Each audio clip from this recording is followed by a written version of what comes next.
ಹರೇ ಕೃಷ್ಣ, ಜೈ ಜಗನ್ನಾಥ. ಜಗತ್ತಿಗೆ ನಾಥ ನಮ್ಮ ಈ ಜಗನ್ನಾಥ. ಪ್ರತಿ ಆಷಾಢ ಮಾಸದಲ್ಲಿ ಪುರಿ ಜಗನ್ನಾಥನ ರಥಯಾತ್ರೆ ವಿಜೃಂಭಣೆಯಿಂದ ನಡೆಯುತ್ತೆ. ಊಹಾಪೋಹಗಳಿಗೆ ಫುಲ್ ಸ್ಟಾಪ್ ಇಟ್ಟು ಜಗನ್ನಾಥನ ಬಗ್ಗೆ ಅಸಲಿ ಕಥೆಯನ್ನ ತಿಳ್ಕೊಳ್ತಾ ಹೋಗೋಣ ಬನ್ನಿ. ಪೂರ್ವದಲ್ಲಿ ಇಂದ್ರದ್ಯುಮ್ನ ಅನ್ನೋ ಒಬ್ಬ ರಾಜ ಇದ್ದ. ಅವನಿಗೆ ಕೃಷ್ಣ ಅಥವಾ ವಿಷ್ಣುವಿನ ದರ್ಶನ ಪಡ್ಕೊಬೇಕು ಅಂತ ತುಂಬಾ ಆಸೆ ಇರುತ್ತೆ. ಹಿಂದಿನ ಕಾಲದಲ್ಲಿ ಈಗ ಪುರಿ ಅಂತ ಏನು ಆ ಕ್ಷೇತ್ರವನ್ನ ಕರಿತಾ ಇದೀವಿ, ಅದನ್ನ ನೀಲಾಚಲ ಅಂತ ಕರಿತಿದ್ರು. ನೀಲಾಚಲ ನಿವಾಸಾಯ ನಿತ್ಯಾಯ ಪರಮಾತ್ಮನೆ, ಈ ಸಾಲನ್ನ ತುಂಬಾ ಜನ ಕೇಳಿರ್ತೀರ ಅಲ್ವಾ. ಆ ನೀಲಾಚಲ ಪರ್ವತದಲ್ಲಿದ್ದ ನೀಲಮಾಧವನನ್ನ ದರ್ಶನ ಮಾಡ್ಕೋಬೇಕು ಅಂತ ಇಂದ್ರದ್ಯುಮ್ನ ಮಹಾರಾಜನಿಗೆ ತುಂಬಾ ಆಸೆ ಆಗುತ್ತೆ. ಈತ ಅವಂತಿ ದೇಶ ಅಂದ್ರೆ ಈಗಿನ ಉಜ್ಜಯಿನಿ ಅಂತ ನಾವು ಏನು ಕರಿತಿದ್ವಿ ಅಲ್ಲಿ ಇದ್ದ.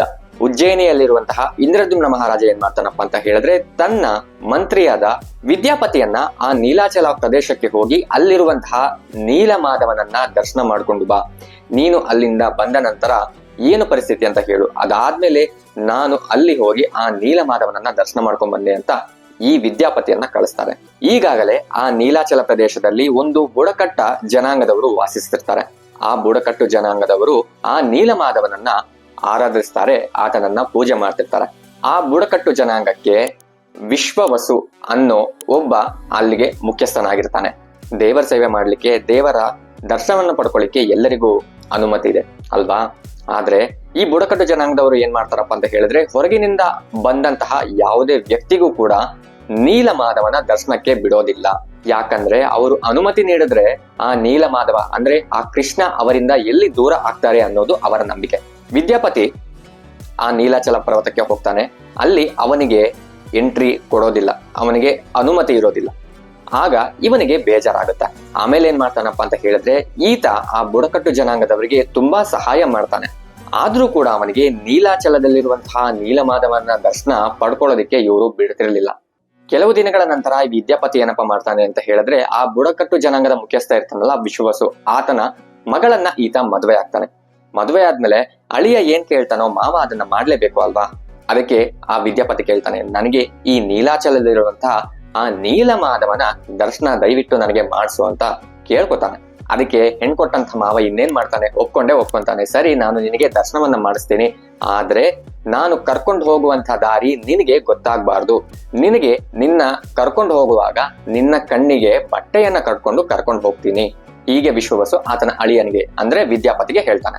ಜಾಣವಾದ ವಿದ್ಯಾಪತಿ ಏನಪ್ಪಾ ಮಾಡ್ತಾನೆ ಅಂತ ಹೇಳಿದ್ರೆ, ಅವನು ಒಂದು ಚೀಲದಲ್ಲಿ ಒಂದು ಸಣ್ಣ ರಂಧ್ರವನ್ನ ಮಾಡಿ ಆ ಚೀಲಕ್ಕೆ ಸಾಸಿವೆಯನ್ನ ತುಂಬಿಸ್ಕೊಂಡು ವಿದ್ಯಾಪತಿ ಮತ್ತೆ ವಿಶ್ವವಸು ಇಬ್ರು ಹೋಗ್ತಿರ್ಬೇಕಂದ್ರೆ, ಅವರು ಹೋಗ್ತಿದ್ದಂತಹ ದಾರಿಯಲ್ಲೆಲ್ಲ ಆ ಸಣ್ಣ ರಂಧ್ರದಿಂದ ಸಾಸಿವೆ ಕೆಳಗೆ ಉದುರ್ತಾ ಇತ್ತು. ಯಾಕೆ ಹೀಗೆ ಮಾಡ್ದ ಅಂತ ಹೇಳಿದ್ರೆ, ವಿದ್ಯಾಪತಿ ಮುಂದೊಂದು ದಿನ ಆ ದಾರಿ ಕಂಡಿಡ್ಕೋಬೇಕು ಅಲ್ವಾ. ಅದಕ್ಕೆ ನೀಲಮಾಧವನ ದರ್ಶನಕ್ಕೆ ವಿಶ್ವವಸು ವಿದ್ಯಾಪತಿಯನ್ನ ಕರ್ಕೊಂಡು ಹೋಗ್ತಾನೆ, ದರ್ಶನ ಕೂಡ ಮಾಡಿಸ್ತಾನೆ. ವಿಶ್ವವಸು ವಿದ್ಯಾಪತಿಗೆ ಕಣ್ಣಿಗೆ ಕಟ್ಟಿದಂತಹ ಬಟ್ಟೆಯನ್ನ ತೆಗೆದಿದ ನಂತರ ಅಲ್ಲಿದ್ದ ಸುಂದರವಾದ, ನಯನ ಮನೋಹರವಾದ, ರಮಣೀಯವಾದ ನೀಲಮಾಧವನ ದರ್ಶನ ವಿದ್ಯಾಪತಿಗೆ ಆಗತ್ತೆ. ಆ ಪ್ರಸಾದ ಮತ್ತೆ ಅಲ್ಲಿದ್ದ ಆ ನೀಲಮಾಧವನಿಗೆ ಹಾಕಿದ್ದ ಹಾರ ತುಂಬಾನೇ ಹೊಳಿತಿತ್ತು. ಯಾಕಂದ್ರೆ ಆ ನೀಲಮಾಧವನಿಗೆ ಹಾಕಿದಂತ ಹಾರ ಖುದ್ದಾಗಿ ಸ್ವರ್ಗಲೋಕದಿಂದ ತಂದಿದ್ದೇ ಆಗಿತ್ತು. ಆಗ ಆ ವಿದ್ಯಾಪತಿ ಅನ್ಕೊಂತಾನೆ, ಓ, ಈ ಪ್ರದೇಶದ ಬಗ್ಗೆ ಖಂಡಿತವಾಗ್ಲೂ ನನ್ನ ಪ್ರಭು ಅಂದ್ರೆ ಇಂದ್ರದ್ಯುಮ್ನ ಮಹಾರಾಜನಿಗೆ ಹೇಳಲೇಬೇಕು ಅಂತ ಆತ ಆಗಲೇ ತೀರ್ಮಾನ ಮಾಡ್ಕೋತಾನೆ.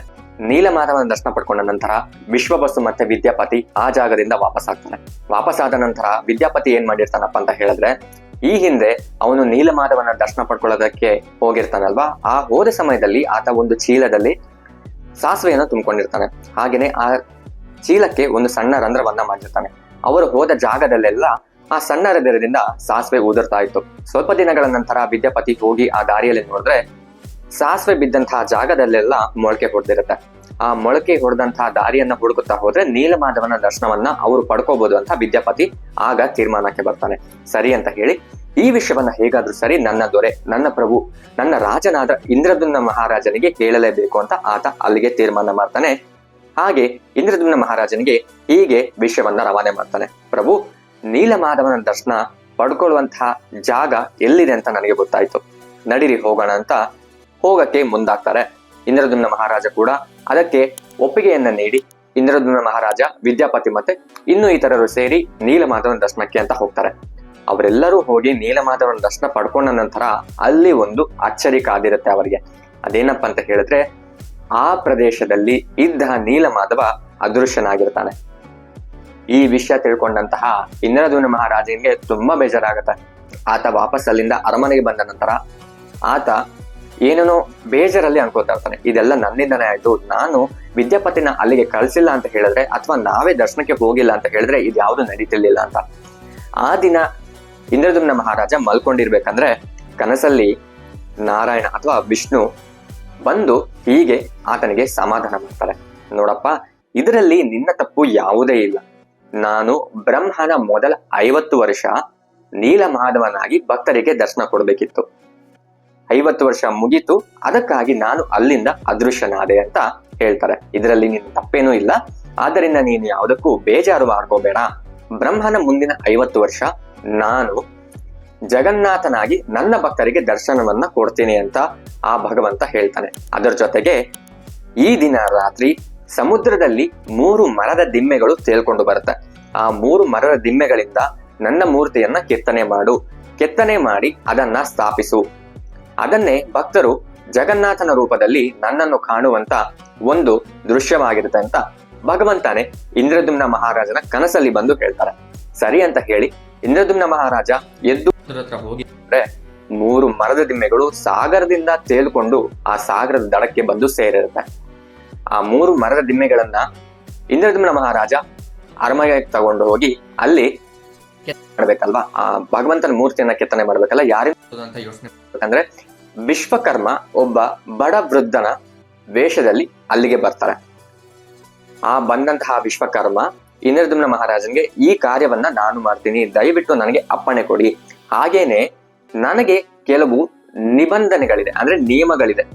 ನಾನು ಈ ಕೆಲಸ ಮುಗಿಸುವವರೆಗೂ ನಾನು ಒಂದು ಕೋಣೆಯಲ್ಲೇ ಇರ್ತೇನೆ. ನಾನು ಆ ಕೋಣೆಯಲ್ಲೇ ಕೆಲಸವನ್ನ ಮಾಡ್ತೇನೆ. ಆ ಕೆಲಸವನ್ನು ಮುಗಿಸುವ ತನಕ ನಾನು ಹೊರಗಡೆ ಬರೋದಿಲ್ಲ. ನನ್ನನ್ನ ನೋಡೋದಿಕ್ಕೆ ಅಥವಾ ನಾನು ಮಾಡುವಂತ ಕೆಲಸ ಯಾವ ತರ ಇದೆ ಅಂತ ನೋಡೋದಕ್ಕೆ ಯಾರು ಒಳಗಡೆ ಕೂಡ ಬರೋಂಗಿಲ್ಲ ಅಂತ ಷರತ್ತುಗಳನ್ನ ಹಾಕ್ತಾನೆ. ಈ ಷರತ್ತುಗಳಿಗೆ ಇಂದ್ರದ್ಯುಮ್ನ ಮಹಾರಾಜ ಕೂಡ ಒಪ್ಕೋತಾನೆ.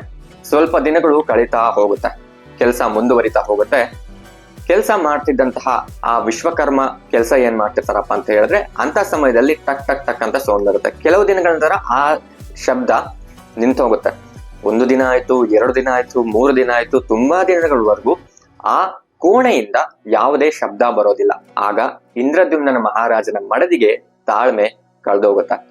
ಆಕೆ ಏನ್ ಮಾಡ್ತಾಳಪ್ಪ ಅಂತ ಹೇಳಿದ್ರೆ, ವಿಶ್ವಕರ್ಮ ಇದ್ದಂತಹ ಆ ಕೋಣೆಗೆ ಹೋಗಿ ಆ ದ್ವಾರವನ್ನ ತೆಗಿತಾರೆ. ದ್ವಾರ ತೆಗೆದಿದ್ದೇ ತಡ ವಿಶ್ವಕರ್ಮ ಅಲ್ಲಿಂದ ಅದೃಶ್ಯರಾಗ್ತಾರೆ.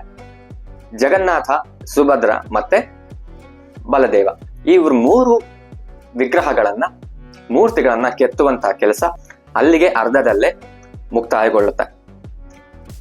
ಆಗ ಏನು ಅರ್ಧಂಬರ್ಧ ಮೂರ್ತಿಗಳ ಕೆತ್ತನೆ ಆಗಿತ್ತು, ಅದೇ ಆಕಾರದಲ್ಲಿ ಇಂದಿಗೂ ಕೂಡ ನಾವು ಜಗನ್ನಾಥಪುರಿಯಲ್ಲಿ ನೋಡುವಂತಹ ಮೂರ್ತಿಗಳೇ ಅರ್ಧಂಬರ್ಧ ಹೇಗಿರುತ್ತೆ ಹಾಗೆ ಆಗೋ ಕೂಡ ಅರ್ಧಂಬರ್ಧಕ್ಕೆ ನಿಂತೋಗಿರುತ್ತೆ. ಹಾಗೆ ಆಗ ಯಾವಾಗ ಆಕಾರದಲ್ಲಿತ್ತು, ಈಗ ಕೂಡ ಅದೇ ಆಕಾರದಲ್ಲಿ ನಾವು ಜಗನ್ನಾಥ, ಸುಭದ್ರ ಮತ್ತೆ ಬಲದೇವನನ್ನ ದರ್ಶನ ಮಾಡ್ಕೊತಿದೀವಿ ಜಗನ್ನಾಥಪುರಿಯಲ್ಲಿ. ಈ ವಿಷಯ ತಿಳಿದ ಮೇಲೂ ಕೂಡ ಇಂದ್ರದ್ಯುಮ್ನ ಮಹಾರಾಜ ಇನ್ನೂ ತುಂಬಾ ಬಾಧೆ ಪಡ್ತಾನೆ. ಆಗ ನೋಡಿದ್ರೆ ಹಾಗಾಯ್ತು, ಈಗ ನೋಡಿದ್ರೆ ಹೀಗಾಯ್ತು, ನಾನು ಏನ್ ಮಾಡ್ಲಪ್ಪ ಭಗವಂತ ಅಂತ ಯೋಚನೆ ಮಾಡ್ಬೇಕೆಂದ್ರೆ, ಆ ದಿನ ಕೂಡ ಮಲ್ಕೊಂಡಾಗ ಭಗವಂತ ಆತನ ಕನಸಲ್ಲಿ ಬರ್ತಾನೆ. ನೋಡಪ್ಪ, ಇದು ಕೂಡ ನಿನ್ನ ತಪ್ಪಲ್ಲ, ನೀನೇನು ಬೇಜಾರು ಮಾಡ್ಕೋಬೇಕಾಗಿಲ್ಲ.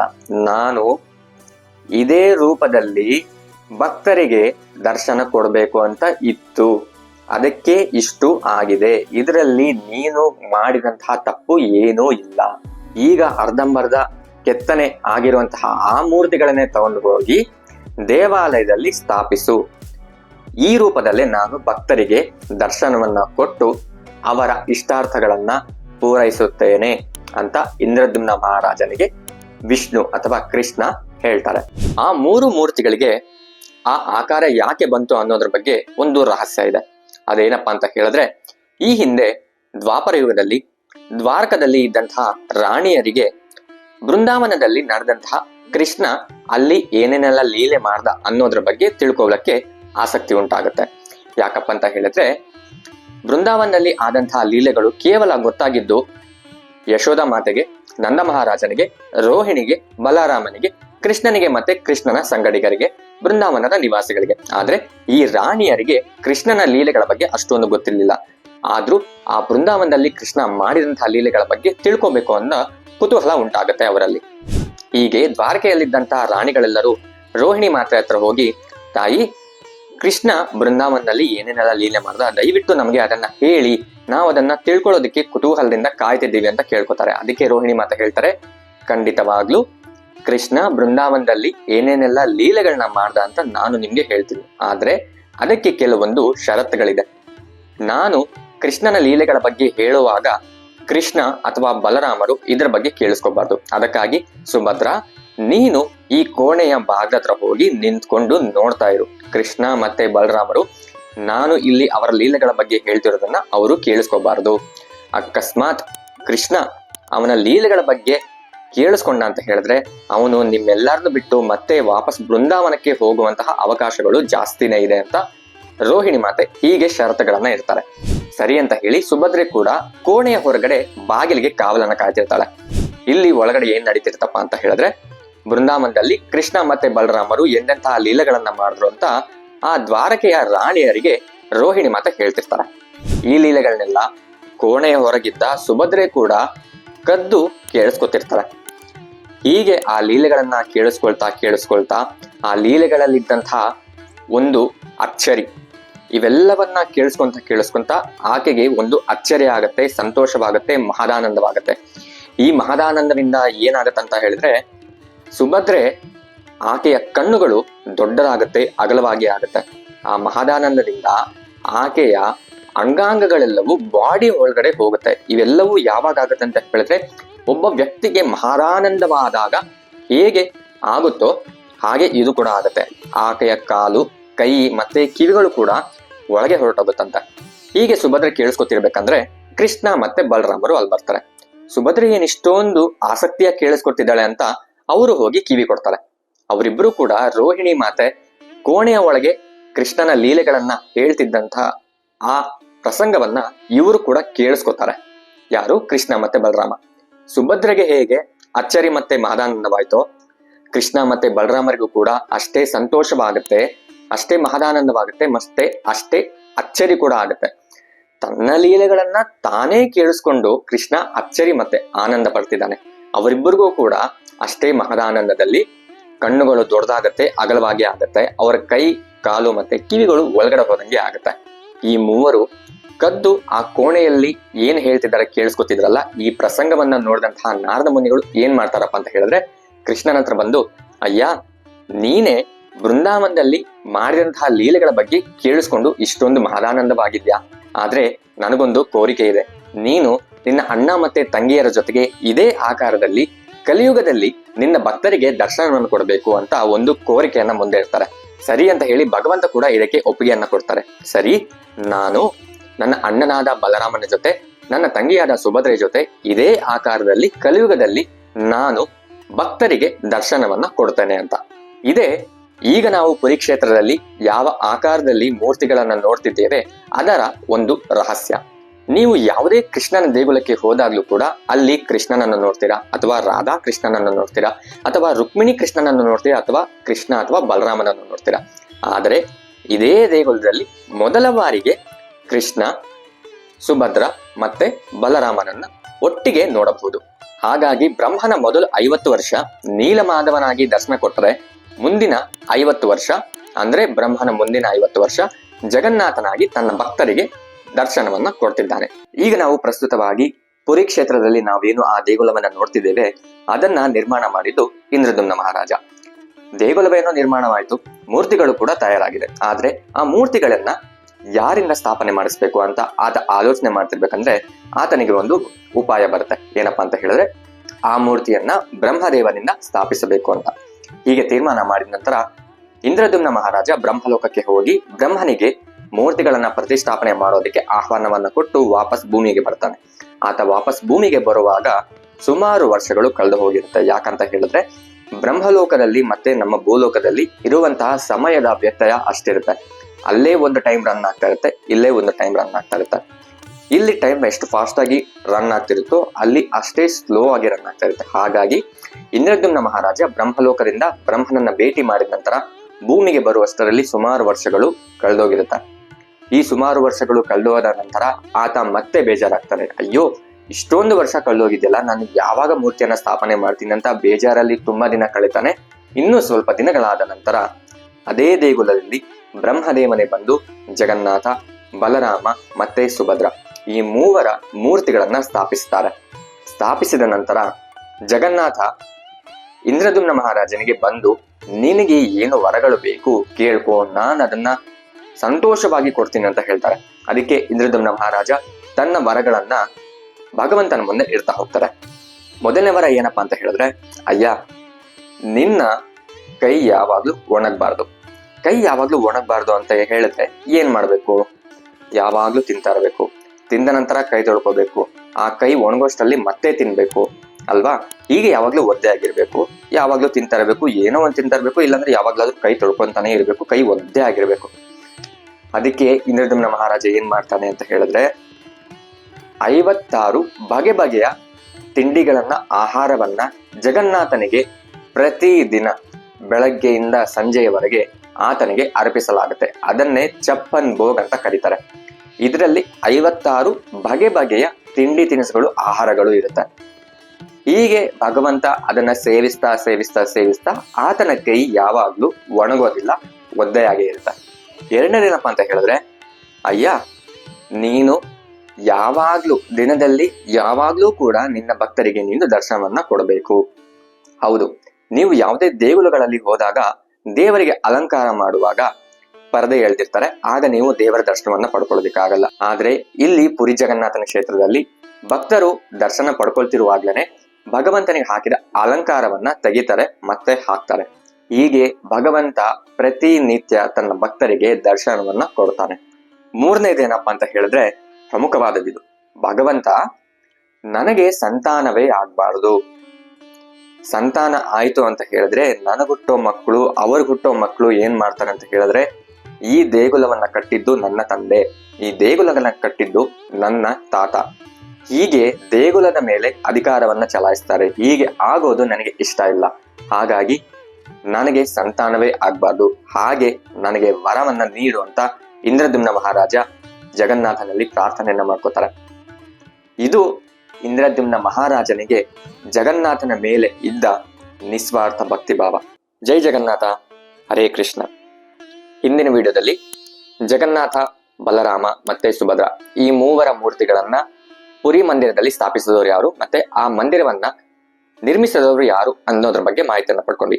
ಈ ವಿಡಿಯೋದಲ್ಲಿ ಆ ದೇಗುಲದ ಮೇಲಿರುವ ಸುದರ್ಶನ ಚಕ್ರ ಅಲ್ಲಿಗೆ ಹೇಗೆ ಬಂತು ಅನ್ನೋದ್ರ ಬಗ್ಗೆ ಮಾಹಿತಿಯನ್ನ ಪಡ್ಕೊಳ್ತಾ ಹೋಗೋಣ. ನಮ್ಗೆಲ್ಲರಿಗೂ ಗೊತ್ತಿರೋ ಹಾಗೆ ವಿಷ್ಣು ಅಥವಾ ಕೃಷ್ಣನ ಕೈಯಲ್ಲಿ ಸುದರ್ಶನ ಚಕ್ರ ಇರುತ್ತೆ ಅಲ್ವಾ? ಒಮ್ಮೆ ಆ ಸುದರ್ಶನ ಚಕ್ರ ಹೀಗೆ ಅನ್ಕೊಳ್ಳಕ್ಕೆ ಶುರು ಮಾಡುತ್ತೆ, ನಾನೇ ನನ್ನ ಸ್ವಾಮಿಯ ಪರಮ ಭಕ್ತ, ನನಗಿಂತರ ಶ್ರೇಷ್ಠವಾದ ಭಕ್ತರು ನನ್ನ ಸ್ವಾಮಿಗೆ ಬೇರೆ ಯಾರು ಇಲ್ಲ ಅಂತ ಒಂದು ಗರ್ವದಲ್ಲಿ ಆ ಫೀಲ್ ಅಲ್ಲಿ ಅನ್ಕೊಳ್ತಿರುತ್ತೆ. ಹೀಗೆ ಸುದರ್ಶನ ಅನ್ಕೊಳ್ತಿರೋದನ್ನ ವಿಷ್ಣುವಿಗೆ ಅಥವಾ ಆ ಕೃಷ್ಣನಿಗೆ ಗೊತ್ತಾಗುತ್ತೆ. ಹೇಗಾದ್ರೂ ಸರಿ ಸುದರ್ಶನನ ಗರ್ವವನ್ನ ಭಂಗ ಮಾಡಬೇಕು ಅಂತ ವಿಷ್ಣು ತೀರ್ಮಾನ ಮಾಡ್ತಾರೆ. ಅದಕ್ಕೆ ವಿಷ್ಣು ಹೀಗೆ ಹೇಳ್ತಾರೆ, ಸುದರ್ಶನ, ಇಲ್ಲೇ ಸಮೀಪದಲ್ಲಿ ನನ್ನ ಪರಮ ಭಕ್ತ ಒಬ್ಬ ತಪಸ್ಸನ್ನ ಆಚರಣೆ ಮಾಡ್ತಿದ್ದಾನೆ, ಆತನನ್ನ ಹೋಗಿ ಕರ್ಕೊಂಡು ಬಾ, ನಾನು ಅವನನ್ನ ನೋಡ್ಬೇಕು ಅಂತ ವಿಷ್ಣು ಸುದರ್ಶನಿಗೆ ಆಜ್ಞೆಯನ್ನ ಮಾಡ್ತಾರೆ. ಆಜ್ಞೆಯನ್ನ ಒಪ್ಪಿಕೊಂಡು ಸುದರ್ಶನ ಏನ್ ಮಾಡ್ತಾನಪ್ಪ ಅಂತ ಹೇಳಿದ್ರೆ, ಹೋಗಿ ಆ ಪರಮ ಭಕ್ತ ಯಾರು, ನನಗಿಂತ ಪರಮ ಭಕ್ತ ನನ್ನ ಸ್ವಾಮಿಗೆ, ಅದಂತ ಅವರು ಹೋಗಿ ನೋಡೇ ಬಿಡೋಣ, ಕರ್ಕೊಂಡೇ ಬಿಡೋಣ ಅಂತ ಹೋಗ್ತಾರೆ. ನೋಡಿದ್ರೆ ಆ ಪರಮ ಭಕ್ತ ಬೇರೆ ಯಾರು ಅಲ್ಲ, ಆಂಜನೇಯ. ಸುದರ್ಶನ ಆಂಜನೇಯನನ್ನ ಭೇಟಿ ಮಾಡಿದ ನಂತರ ಹೇಳ್ತಾರೆ, ಆಂಜನೇಯ, ನಿನ್ನನ್ನ ನನ್ನ ಸ್ವಾಮಿ ನೋಡ್ಬೇಕಂತೆ, ನಡಿ ಹೋಗೋಣ ಅಂತ ಹೇಳಿದ ತಕ್ಷಣ ಆಂಜನೇಯನಿಗೆ ಎಲ್ಲಿಲ್ಲದ ಸಂತೋಷವಾಗುತ್ತೆ. ಉತ್ಸುಕತೆಯಿಂದ ನಾನು ಕೂಡ ನನ್ನ ಸ್ವಾಮಿಯ ದರ್ಶನವನ್ನು ಪಡ್ಕೋಬೇಕು, ನಡಿರಿ ಹೋಗೋಣ ಅಂತ ಚಂಗನೆ ಹಾರ್ತಾರೆ. ಹೋಗ್ತಿರ್ಬೇಕಂದ್ರೆ ಸುದರ್ಶನನ ಮೈಂಡ್ ಅಲ್ಲಿ ಒಂದು ಆಲೋಚನೆ ಬರುತ್ತೆ. ಏನಪ್ಪಾ ಅಂತ ಹೇಳಿದ್ರೆ, ಹೇಗಾದ್ರೂ ಮಾಡಿ ನಾನು ಈ ಹನುಮಂತನಿಗೆ ಜಗನ್ನಾಥನ ದರ್ಶನವನ್ನ ಪಡೆಯೋದಕ್ಕೆ ಬಿಡಬಾರ್ದು ಅನ್ನೋ ಆಲೋಚನೆಯಿಂದಾನೆ ಆ ದೇಗುಲದಲ್ಲಿ 4 ದ್ವಾರಗಳಿರುತ್ತೆ. ಆ 4 ದ್ವಾರಗಳಲ್ಲಿ ಆತ ತನ್ನ ಜ್ವಾಲೆಯನ್ನ ಅಲ್ಲಿ ಇರಿಸ್ತಾನೆ. 4 ಬಾಗಿಲುಗಳಲ್ಲಿ ಆತ ಜ್ವಾಲೆಯ ಮುಖಾಂತರ ಆ 4 ದ್ವಾರದಲ್ಲಿ ಸುದರ್ಶನ ಇರ್ತಾರೆ. ಇದ್ದು ಜಗನ್ನಾಥನಿಗೆ ಹೀಗೆ ಕೇಳ್ತಾರೆ, ನೋಡು ನಿನ್ನ ಪರಮಭಕ್ತ ಈ ಜ್ವಾಲೆಯನ್ನ ದಾಟಿ ಬರಕ್ಕಾಗ್ತಿಲ್ಲ, ಇವನಂತ ಪರಮಭಕ್ತ, ನೀನು ಇವನನ್ನ ಪರಮಭಕ್ತ ಅಂತಿದ್ಯಲ್ಲ ಅಂತ. ಅದಕ್ಕೆ ಜಗನ್ನಾಥ ಸುದರ್ಶನನ ಮಾತೆಲ್ಲ ಕೇಳಿಸ್ಕೊಂಡು ಸುಮ್ಮನೆ ನಗ್ತಾ ಇದ್ಬಿಡ್ತಾನೆ.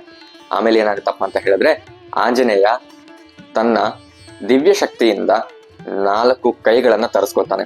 ಆ 4 ಕೈಗಳಿಂದ ಆ 4 ದ್ವಾರದಲ್ಲಿ ಜ್ವಾಲೆಯ ಮೂಲದಲ್ಲಿ ಇದ್ದಂತಹ ಸುದರ್ಶನನ್ನ ಹಿಡ್ಕೊಂಡು ಹೋಗಿ ಜಗನ್ನಾಥನ ದರ್ಶನವನ್ನ ಮಾಡ್ತಾರೆ. ಜಗನ್ನಾಥನ ದರ್ಶನ ಮಾಡಿದ ನಂತರ ಹನುಮಂತ ಅಲ್ಲಿಂದ ಹೊರಟೋಗ್ತಾರೆ. ಆಮೇಲೆ ಸುದರ್ಶನನಿಗೆ ಇವೆಲ್ಲ ನೋಡ್ತಿದ್ದಾಗ ಬೇಜಾರಾಗತ್ತೆ, ಆತನ ಗರ್ವ ಭಂಗವಾಗತ್ತೆ. ಇಂಥ ಸಮಯದಲ್ಲೇ ಜಗನ್ನಾಥ ಏನ್ ಮಾಡ್ತಾರಪ್ಪ ಅಂತ ಹೇಳಿದ್ರೆ, ನಿನಗೆ ಗರ್ವ ಹೆಚ್ಚಾಗಿತ್ತು, ನೀನು ಈ ಕೂಡಲೇ ಒಂದು ಕೋಲಿನ ರೂಪದಲ್ಲಿ ಇದ್ದು ಬಿಡು ಅಂತ ಹೇಳ್ತಾರೆ. ಅದಕ್ಕೆ ನೀವು ಪುರಿ ಕ್ಷೇತ್ರದಲ್ಲಿ ಜಗನ್ನಾಥನ ದರ್ಶನಕ್ಕೆ ಹೋದಾಗ ಬಲರಾಮ, ಸುಭದ್ರ ಮತ್ತೆ ಜಗನ್ನಾಥ ಈ 3 ಪಕ್ಕದಲ್ಲಿ ಒಂದು ಕೋಲು ನಿಂತಿರುತ್ತೆ. ಅದು ಸಾಧಾರಣ ಕೋಲಲ್ಲ, ಅದೇ ಸುದರ್ಶನ ಚಕ್ರ. ಅದಕ್ಕೆ ರಥಯಾತ್ರೆ ಸಮಯದಲ್ಲಿ ಬಲದೇವ, ಸುಭದ್ರ ಮತ್ತೆ ಜಗನ್ನಾಥ ಈ 3 ಹೊರಬರೋದಕ್ಕಿಂತ ಮುಂಚೆ ಆ ಕೋಲನ್ನ ಅಂದ್ರೆ ಆ ಸುದರ್ಶನ ಚಕ್ರವನ್ನ ಹೊರಗೆ ತರ್ತಾರೆ.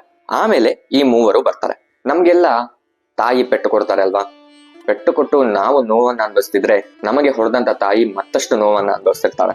ಹೊಡೆದ ಮೇಲೆ ನಾವು ಅಳ್ತಾ ಕೂತ್ಕೊಂಡು ಊಟ ಮಾಡದೇ ಇರುವಾಗ ಹೇಗೆ ಆ ತಾಯಿ ಬಂದು ಕೈ ತುತ್ತನ್ನ ಇಟ್ಟು ನಮ್ಮ ಹಸಿವನ್ನ ನೀಗಿಸ್ತಾರೋ, ಹಾಗೆ ಜಗನ್ನಾಥ ಕೂಡ ಸುದರ್ಶನ ಬೇಜಾರಲ್ಲಿರೋದನ್ನ ನೋಡಕ್ಕಾಗೋದಿಲ್ಲ.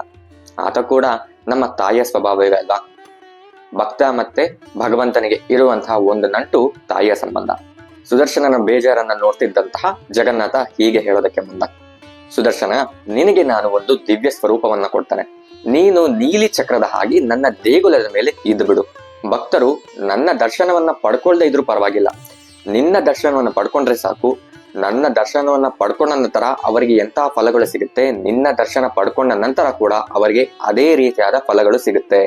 ಅದಕ್ಕೆ ಪುರಿ ಕ್ಷೇತ್ರದಲ್ಲಿ ಅಲ್ಲಿರುವಂತ ಸ್ಥಳೀಯರು ಏನ್ ಮಾಡ್ತಾರಪ್ಪ ಅಂತ ಹೇಳಿದ್ರೆ, ಜಗನ್ನಾಥನ ದರ್ಶನ ಮಾಡ್ಕೊಳಕ್ ಆಗಿಲ್ಲ ಅಂತ ಹೇಳಿದ್ರೆ ಆಲಯದ ಮೇಲಿರುವ ಆ ನೀಲಿ ಚಕ್ರ ಅಂದ್ರೆ ಸುದರ್ಶನ ಚಕ್ರದ ದರ್ಶನವನ್ನ ಪಡ್ಕೊಂಡು ಅವರು ಅದನ್ನ ಆರಾಧಿಸ್ತಾರೆ. ಅಷ್ಟೇ ಅಲ್ಲದೆ ಜಗನ್ನಾಥ ಸುದರ್ಶನಿಗೆ ಹೀಗೂ ಹೇಳ್ತಾರೆ, ಅದೇನಪ್ಪ ಅಂತ ಹೇಳಿದ್ರೆ, ನಿನಗೆ ದಿನನಿತ್ಯವೂ ಆರಾಧನೆ ಮಾಡ್ಲಾಗತ್ತೆ, ಆರತಿ ಬೆಳಗಲಾಗತ್ತೆ. ಹಾಗೆ ನಿನ್ನ ಚಕ್ರದ ಮೇಲೆ ಒಂದು ಧ್ವಜವನ್ನ ಸ್ಥಾಪಿಸಲಾಗತ್ತೆ.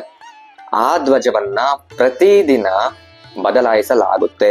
ಪುರಿಕ್ಷೇತ್ರ ಅಂದ್ರೆ ಕೇವಲ ಜಗನ್ನಾಥನ ಆಲಯ ಮಾತ್ರ ಅಲ್ಲ, ಆಲಯದ ಮೇಲಿರುವ ಸುದರ್ಶನ ಚಕ್ರ ಕೂಡ ಅಷ್ಟೇ ಮುಖ್ಯ ಅಂತ ಎಲ್ಲಾ ಭಕ್ತರಿಗೂ ಗೊತ್ತಾಗ್ಬೇಕು. ಹೀಗೆ ಹೇಳ್ತಾ ಹೇಳ್ತಾ ಸುದರ್ಶನನ್ನ ಜಗನ್ನಾಥ ಸಮಾಧಾನ ಮಾಡ್ತಿರ್ತಾರೆ. ಈಗಲೂ ಕೂಡ ಪುರಿ ಕ್ಷೇತ್ರದಲ್ಲಿ ಆ ಆಲಯದ ಮೇಲಿರುವ ಸುದರ್ಶನ ಚಕ್ರದ ಮೇಲಿರುವ ಆ ಬಾವುಟವನ್ನ ಪ್ರತಿದಿನ ಬದಲಾಯಿಸಲಾಗುತ್ತೆ. ಇದು ಒಂದು ಪರಿವಾರಕ್ಕೆ ಸೇರಿದ ಭಕ್ತರು ಮಾಡುವಂತಹ ಕೆಲಸ. ಕಾಲ ಕಾಲವಾಗಿ ಈ ಕೆಲಸ ಮಾಡಿಕೊಂಡು ಬರ್ತಾನೆ ಇದ್ದಾರೆ ಆ ಪರಿವಾರಕ್ಕೆ ಹೊಂದಿದವರು. ಧ್ವಜ ಬದಲಾವಣೆ ಮಾಡಿದ ನಂತರ ಧ್ವಜಕ್ಕೆ ಆರತಿಯನ್ನ ಬೆಳಗಲಾಗುತ್ತೆ. ಇಲ್ಲಿ ವಿಜ್ಞಾನಿಗಳಿಗೂ ದೊರಕದ ಉತ್ತರ ಏನಪ್ಪಾ ಅಂತ ಹೇಳಿದ್ರೆ, ಈ ಚಕ್ರದ ಮೇಲಿರುವಂತಹ ಬಾವುಟ ಗಾಳಿಗೆ ವಿರುದ್ಧವಾಗಿ ಹಾರಾಡುತ್ತೆ. ಇದೆಲ್ಲ ಹೇಗೆ ಅಂತ ಉತ್ತರವನ್ನ ನೀವು ಹುಡುಕ್ತಾ ಹೋದ್ರೆ ಉತ್ತರ ಒಂದೇ, ಇದೆಲ್ಲ ಜಗನ್ನಾಥನ ಲೀಲೆ. ಈ ಕಾಲದಲ್ಲಿ ನಾವು ಇಂತಹ ಅದೃಶ್ಯಗಳನ್ನ ನೋಡುವಂತಹ ಸೌಭಾಗ್ಯ ನಮಗೆ ಸಿಕ್ಕಿದೆ. ಸಾಧ್ಯವಾದರೆ ನೀವು ಪುರಿ ಕ್ಷೇತ್ರಕ್ಕೆ ಹೋದಾಗ ಕೇವಲ ದೇಗುಲದ ದರ್ಶನ, ಜಗನ್ನಾಥ, ಸುಭದ್ರ, ಬಲರಾಮನ ದರ್ಶನ ಮಾತ್ರವಲ್ಲ, ಆಲಯದ ಮೇಲಿರುವಂತಹ ಸುದರ್ಶನನ ದರ್ಶನ ಕೂಡ ಪಡ್ಕೊಳ್ಳಿ. ಮುಂದಿನ ವಿಡಿಯೋದಲ್ಲಿ ಜಗನ್ನಾಥನ ಆಲಯದ ಬಗ್ಗೆ ಮತ್ತಷ್ಟು ಮಾಹಿತಿಯನ್ನ ಪಡ್ಕೊಳ್ತಾ ಹೋಗೋಣ. ಕೃಷ್ಣನ ಹೃದಯ ಈಗಲೂ ಕೂಡ ಆ ಮೂರ್ತಿ ಒಳಗಡೆ ಇದೆಯಾ ಇಲ್ವಾ? ಈ ಪ್ರಶ್ನೆ ನಿಮ್ಮಲ್ಲಿ ಹಲವರಿಗೆ ಮೂಡಿರುತ್ತೆ. ಹಾಗೆ ನಿಮ್ಮನ್ನ ಇದ್ರ ಬಗ್ಗೆ ಕೆಲವರು ಕೇಳಿರ್ತಾರೆ ಕೂಡ. ಹಾಗೆ ಇದ್ರ ಬಗ್ಗೆ ನೀವು ಸುಮಾರು ವಿಷಯಗಳು ಊಹಾಪೋಹಗಳನ್ನ ತಿಳ್ಕೊಂಡಿರ್ತೀರ. ಆದ್ರೆ ಈ ವಿಡಿಯೋದಲ್ಲಿ ಸತ್ಯಾಂಶ ಏನು ಅನ್ನೋದ್ರ ಬಗ್ಗೆ ತಿಳ್ಕೊಳ್ತಾ ಹೋಗೋಣ. ನಾವೆಲ್ಲರೂ ಮೂಳೆ, ಮಾಂಸ, ನರ ಮತ್ತೆ ರಕ್ತ ಹೊಂದಿರುವಂತ ಸಾಧಾರಣ ಮನುಷ್ಯರು. ನಮ್ಗೆಲ್ಲರಿಗೂ ಈ ಲೌಕಿಕ ಜೀವನದಲ್ಲಿ ಬದುಕೋದಿಕ್ಕೆ ಈ ದೇಹ ಕೊಟ್ಟಿದ್ದಾನೆ ಭಗವಂತ. ಅದು ಕೂಡ ನಮ್ಮ ಪೂರ್ವ ಜನ್ಮದ ಕರ್ಮದ ಅನುಸಾರ. ಆದ್ರೆ ಭಗವಂತಂದು ಹಾಗಲ್ಲ. ಈಶ್ವರ ಪರಮ ಕೃಷ್ಣ ಸಚ್ಚಿದಾನಂದ ವಿಗ್ರಹ ಅನಾದಿರಾದಿ ಗೋವಿಂದ ಸರ್ವ ಕಾರಣ ಕಾರಣ. ಇದು ಬ್ರಹ್ಮ ಸಂಹಿತೆಯಲ್ಲಿ ಬರುವಂತಹ ಒಂದು ಶ್ಲೋಕ. ಇದರಲ್ಲಿ ಸಚ್ಚಿದಾನಂದ ವಿಗ್ರಹ ಅಂತ ಏನ್ ಹೇಳಿದ್ರೆ, ನಾಶ ಹೊಂದದೆ ಇರುವಂತಹ ದೇಹ ಆ ಭಗವಂತದ್ದು. ಯಾರು? ಕೃಷ್ಣಂದು. ಕೃಷ್ಣ ಈ ಲೌಕಿಕ ಪ್ರಪಂಚಕ್ಕೆ ಅಂತ ಬಂದ ಮೇಲೆ ಆತ ನಮ್ಮಂತೆ ಸಾಧಾರಣವಾದ ಒಂದು ದೇಹವನ್ನ ಹೊತ್ತು ಬಂದಿಲ್ಲ. ಅವನು ಸಾಧಾರಣವಾಗಿ ಅವನ ನಮ್ಮಂತೆ ಒಂದು ದೇಹವನ್ನ ಪಡ್ಕೊಂಡು ಆತ ಈ ಲೌಕಿಕ ಜೀವನಕ್ಕೆ ಬಂದಿಲ್ಲ. ಈ ವಿಷಯ ನಿಮ್ಮಲ್ಲಿ ತುಂಬಾ ಜನಕ್ಕೆ ಗೊತ್ತು. ಈ ಲೋಕಕ್ಕೆ ಬಂದಂತಹ ಆ ಸಂದರ್ಭದಲ್ಲಿ ಕೃಷ್ಣನ ದೇಹ ಕೂಡ ಅಲೌಕಿಕವಾಗಿತ್ತು, ಅಷ್ಟೇ ಶಾಶ್ವತವಾಗಿತ್ತು ಕೂಡ. ಕೃಷ್ಣ ಭಗವದ್ಗೀತೆಯಲ್ಲಿ ಇದನ್ನ ಕೂಡ ಹೇಳ್ತಾರೆ, ನಾನು ಈ ಲೋಕಕ್ಕೆ ಬಂದ ಮೇಲೆ ಮೂಢರು ನಂದು ಕೂಡ ಅವರಂತೆಯೇ ಸಾಧಾರಣ ಜನ್ಮ, ಮತ್ತೆ ಅವರಂತೆ ನನ್ನ ದೇಹ ಕೂಡ ಹಾಳಾಗುತ್ತೆ ಅಂತ ಅವರು ಮೂರ್ಖರು ಅನ್ಕೊಂಡಿರ್ತಾರೆ ಅಂತ ಹೇಳಿದಾನೆ. ಅಂತಹ ದೇವೋತ್ತಮ ಪರಮ ಪುರುಷ ಈ ಲೌಕಿಕ ಜೀವನದಲ್ಲಿ ಆತನ ದೇಹವನ್ನ ಬಿಡುವ ಅವಶ್ಯಕತೆಯೇ ಇಲ್ಲ. ಶ್ರೀರಾಮಚಂದ್ರ ಹೇಗೆ ಅಯೋಧ್ಯೆಯಿಂದ ಸರಿಯೂ ನದಿಗೆ ಹೋಗಿ ಅಲ್ಲಿ ಅದೃಶ್ಯರಾದ್ರೋ, ನರಸಿಂಹ ಕೂಡ ತನ್ನ ಲೀಲೆಗಳನ್ನೆಲ್ಲ ಮುಗಿಸಿ ಹೇಗೆ ಅದೃಶ್ಯರಾದ್ರೋ, ಕೃಷ್ಣ ಈ ಭೌತಿಕ ಜಗತ್ತಿನಲ್ಲಿ ಮತ್ತೆ ಮಾಯೆಗೆ ಒಳಗೊಂಡವರಿಗೆ ಭಗವಂತನ ಬಗ್ಗೆ ಮತ್ತೆ ಭಗವಂತನನ್ನ ಯಾರು ನಂಬೋದಿಲ್ವೋ ಅವರೆಲ್ಲರ ದಿಕ್ಕು ತಪ್ಪಿಸೋ ಹಾಗೆ ಕೃಷ್ಣ ಈ ಲೌಕಿಕ ಜೀವನದಲ್ಲಿ ಆಧ್ಯಾತ್ಮಿಕ ಲೋಕಕ್ಕೆ ಹೋಗುವ ಮುನ್ನ ತನ್ನ ಒಂದು ಪ್ರತೀಕವಾದ ಒಂದು ದೇಹವನ್ನ ಬಿಟ್ಟು ಹೋದ ಅಷ್ಟೇ. ಹಾಗಂತ ಕೃಷ್ಣ ಸ್ವತಃ ತನ್ನ ದೇಹವನ್ನೇ ಇಲ್ಲಿ ಬಿಟ್ಟು ಹೋದ, ಅದನ್ನ ನಾವು ಸುಟ್ಟು ಹಾಕಿದ್ವಿ ಅಂತ ಯಾರಾದ್ರೂ ಹೇಳಿದ್ರೆ ಅದನ್ನ ದಯವಿಟ್ಟು ನಂಬಕ್ಕೆ ಹೋಗ್ಬೇಡಿ. ಕೃಷ್ಣ ಈ ಲೌಕಿಕ ಜಗತ್ತನ್ನ ಬಿಡುವಂತಹ ಮೊದಲು ಆತ ನಿಮ್ಮೆಲ್ಲರ ಹಾಗೆ ತನ್ನ ದೇಹವನ್ನ ಇಲ್ಲಿ ಬಿಟ್ಟು ಹೋಗಿಲ್ಲ. ಇವೆಲ್ಲವನ್ನ ಕೃಷ್ಣ ಕೇವಲ ಒಂದು ಉದ್ದೇಶದಿಂದ ಮಾಡಿದ್ದ ಅಷ್ಟೇ ಅಲ್ದಿರ ಕೃಷ್ಣ ಬಿಟ್ಟು ಹೋದಂತಹ ಆ ಒಂದು ದೇಹದಲ್ಲಿ ಹೃದಯ ಇತ್ತು ಅನ್ನೋದು ಕೂಡ ಯಾವ ಶಾಸ್ತ್ರದಲ್ಲೂ ಉಲ್ಲೇಖವಾಗಿಲ್ಲ. ಇದು ಒಂದು ವಿಚಾರ. ಮತ್ತೊಂದು ವಿಚಾರ ಏನಪ್ಪಾ ಅಂತ ಹೇಳಿದ್ರೆ, ಜಗನ್ನಾಥ, ಬಲದೇವ ಮತ್ತೆ ಸುಭದ್ರ ಈ ಮೂವರು ಅಲ್ಲಿ ಕೇವಲ ಮೂರ್ತಿಗಳಾಗಿಲ್ಲ, ಅವರು ಸಾಕ್ಷಾತ್ ಭಗವಂತರೇ ಮೂರ್ತಿಗಳ ಸ್ವರೂಪದಲ್ಲಿ ಅಲ್ಲಿ ಬಂದು ನೆಲೆಸಿದ್ದಾರೆ. ದೇವಸ್ಥಾನ ಅಂದ್ರೆ ಕೇವಲ ಒಂದು ಪ್ರಾರ್ಥನೆ ಮಾಡುವಂತ ಜಾಗ ಅಲ್ಲ, ಧ್ಯಾನ ಮಾಡುವಂತ ಜಾಗ ಅಲ್ಲ. ದೇವರು ಇರುವ ಸ್ಥಾನವನ್ನ ನಾವು ದೇವಸ್ಥಾನ ಅಂತ ಕರಿತೀವಿ ಅಲ್ವಾ. ಅಲ್ಲಿ ದೇವರ ಮೂರ್ತಿಯನ್ನ ಪ್ರಾಣ ಪ್ರತಿಷ್ಠಾಪನೆ ಮಾಡಿದ ನಂತರವಷ್ಟೇ ನಾವು ಅದನ್ನ ದೇವರು ಅಂತ ನಂಬ್ತೇವೆ. ಆ ದೇಗುಲಗಳಲ್ಲಿ ಅಲ್ಲಿರುವಂತಹ ವಿಗ್ರಹದ ರೂಪದಲ್ಲಿ ಇರುವಂತಹ ಭಗವಂತ ನಮ್ಮ ಪ್ರಾರ್ಥನೆಯನ್ನ ಕೇಳಿಸ್ಕೊತಾನೆ.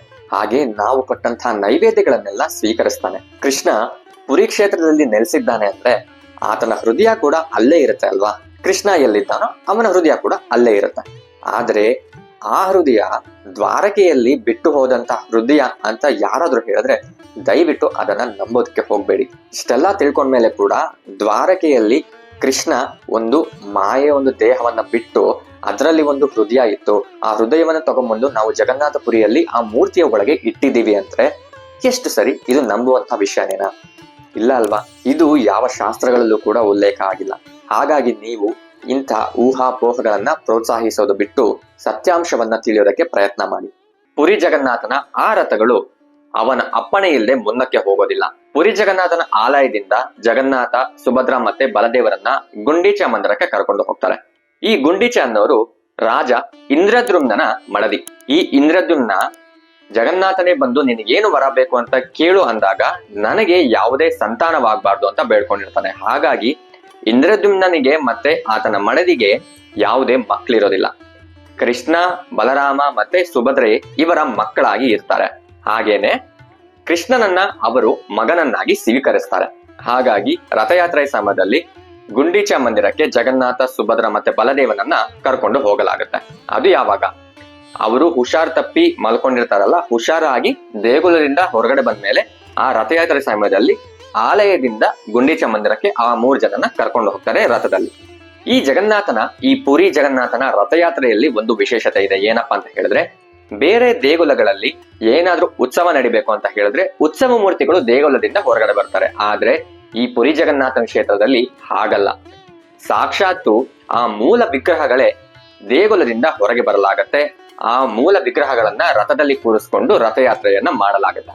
ಈ ಜಗನ್ನಾಥನ ರಥಯಾತ್ರೆ ಮತ್ತಷ್ಟು ಯಾಕೆ ಈ ವಿಶಿಷ್ಟತೆಯನ್ನ ಹೊಂದಿದೆ ಅನ್ನೋದಕ್ಕೆ ಇನ್ನೊಂದು ಉದಾಹರಣೆ ಇದೆ. ಅದೇನಪ್ಪಾ ಅಂದ್ರೆ, ಇಂದಿಗೂ ಭಗವಂತ ಮತ್ತೆ ಭಕ್ತನ ನಡುವೆ ಮಾಡುವಂತಹ ಆ ಕೃಷ್ಣನ ಲೀಲೆ.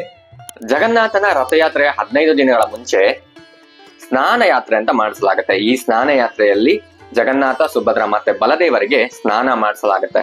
ಆ ಸ್ನಾನ ಮಾಡಿಸಿದ ನಂತರ ಅವರಿಗೆ ಹುಷಾರ್ ತಪ್ಪುತ್ತೆ. ನಮ್ಗೆಲ್ಲರಿಗೂ ಹುಷಾರ್ ತಪ್ಪಿದ ನಂತರ ನಾವು ಹೇಗೆ ಗುಣಮುಖರಾಗಲು ಔಷಧಿಯನ್ನ ಪಡ್ಕೋತೀವಿ, ಹಾಗೆ ಅವರಿಗೂ ಕೂಡ ಔಷಧಿಯನ್ನ ಕೊಡಲಾಗುತ್ತೆ ಈ 15 ದಿವಸ. ಆತನದ್ದು ಆಧ್ಯಾತ್ಮಿಕ ದೇಹ, ಆತನದ್ದು ಸಚ್ಚಿದಾನಂದ ವಿಗ್ರಹ, ಅಂದ್ರೆ ಸಚ್ಚಿದಾನಂದವಾದಂತ ಒಂದು ರೂಪವನ್ನ ಮತ್ತೆ ದೇಹವನ್ನ ಪಡ್ಕೊಂಡಿರುವಂತಹ ಆ ಭಗವಂತ ತನ್ನ ಮತ್ತೆ ಭಕ್ತರ ನಡುವಿನ ಸಂಬಂಧವನ್ನ ಆತ ನಮ್ಮೊಂದಿಗೆ ಸದಾ ಇದ್ದಾನೆ ಅಂತ ಹೇಳೋದಿಕ್ಕೆ ಇಂತಹ ಲೀಲೆಗಳನ್ನ ಅಲ್ಲಿ ಪುರಿ ಕ್ಷೇತ್ರದಲ್ಲಿ ಜಗನ್ನಾಥ ನಮಗೆ ತೋರಿಸ್ತಾ ಇರ್ತಾನೆ. ಭಗವಂತ ನಮ್ಮ ಜೊತೆ ಸದಾ ಇರ್ತಾನೆ ಅನ್ನೋದಕ್ಕೆ ಇದಕ್ಕಿಂತ ದೊಡ್ಡ ಉದಾಹರಣೆ ಬೇರೆ ಯಾವ್ದಾದ್ರು ಬೇಕಾ? ಜಗನ್ನಾಥ ನಮ್ಮೊಂದಿಗೆ ಸದಾ ಇರ್ತಾನೆ ಅನ್ನೋದಕ್ಕೆ ಪ್ರತಿ ವರ್ಷ ನಡೆಯುವಂತಹ ಈ ರಥಯಾತ್ರೆ ನಮಗೊಂದು ಉದಾಹರಣೆ.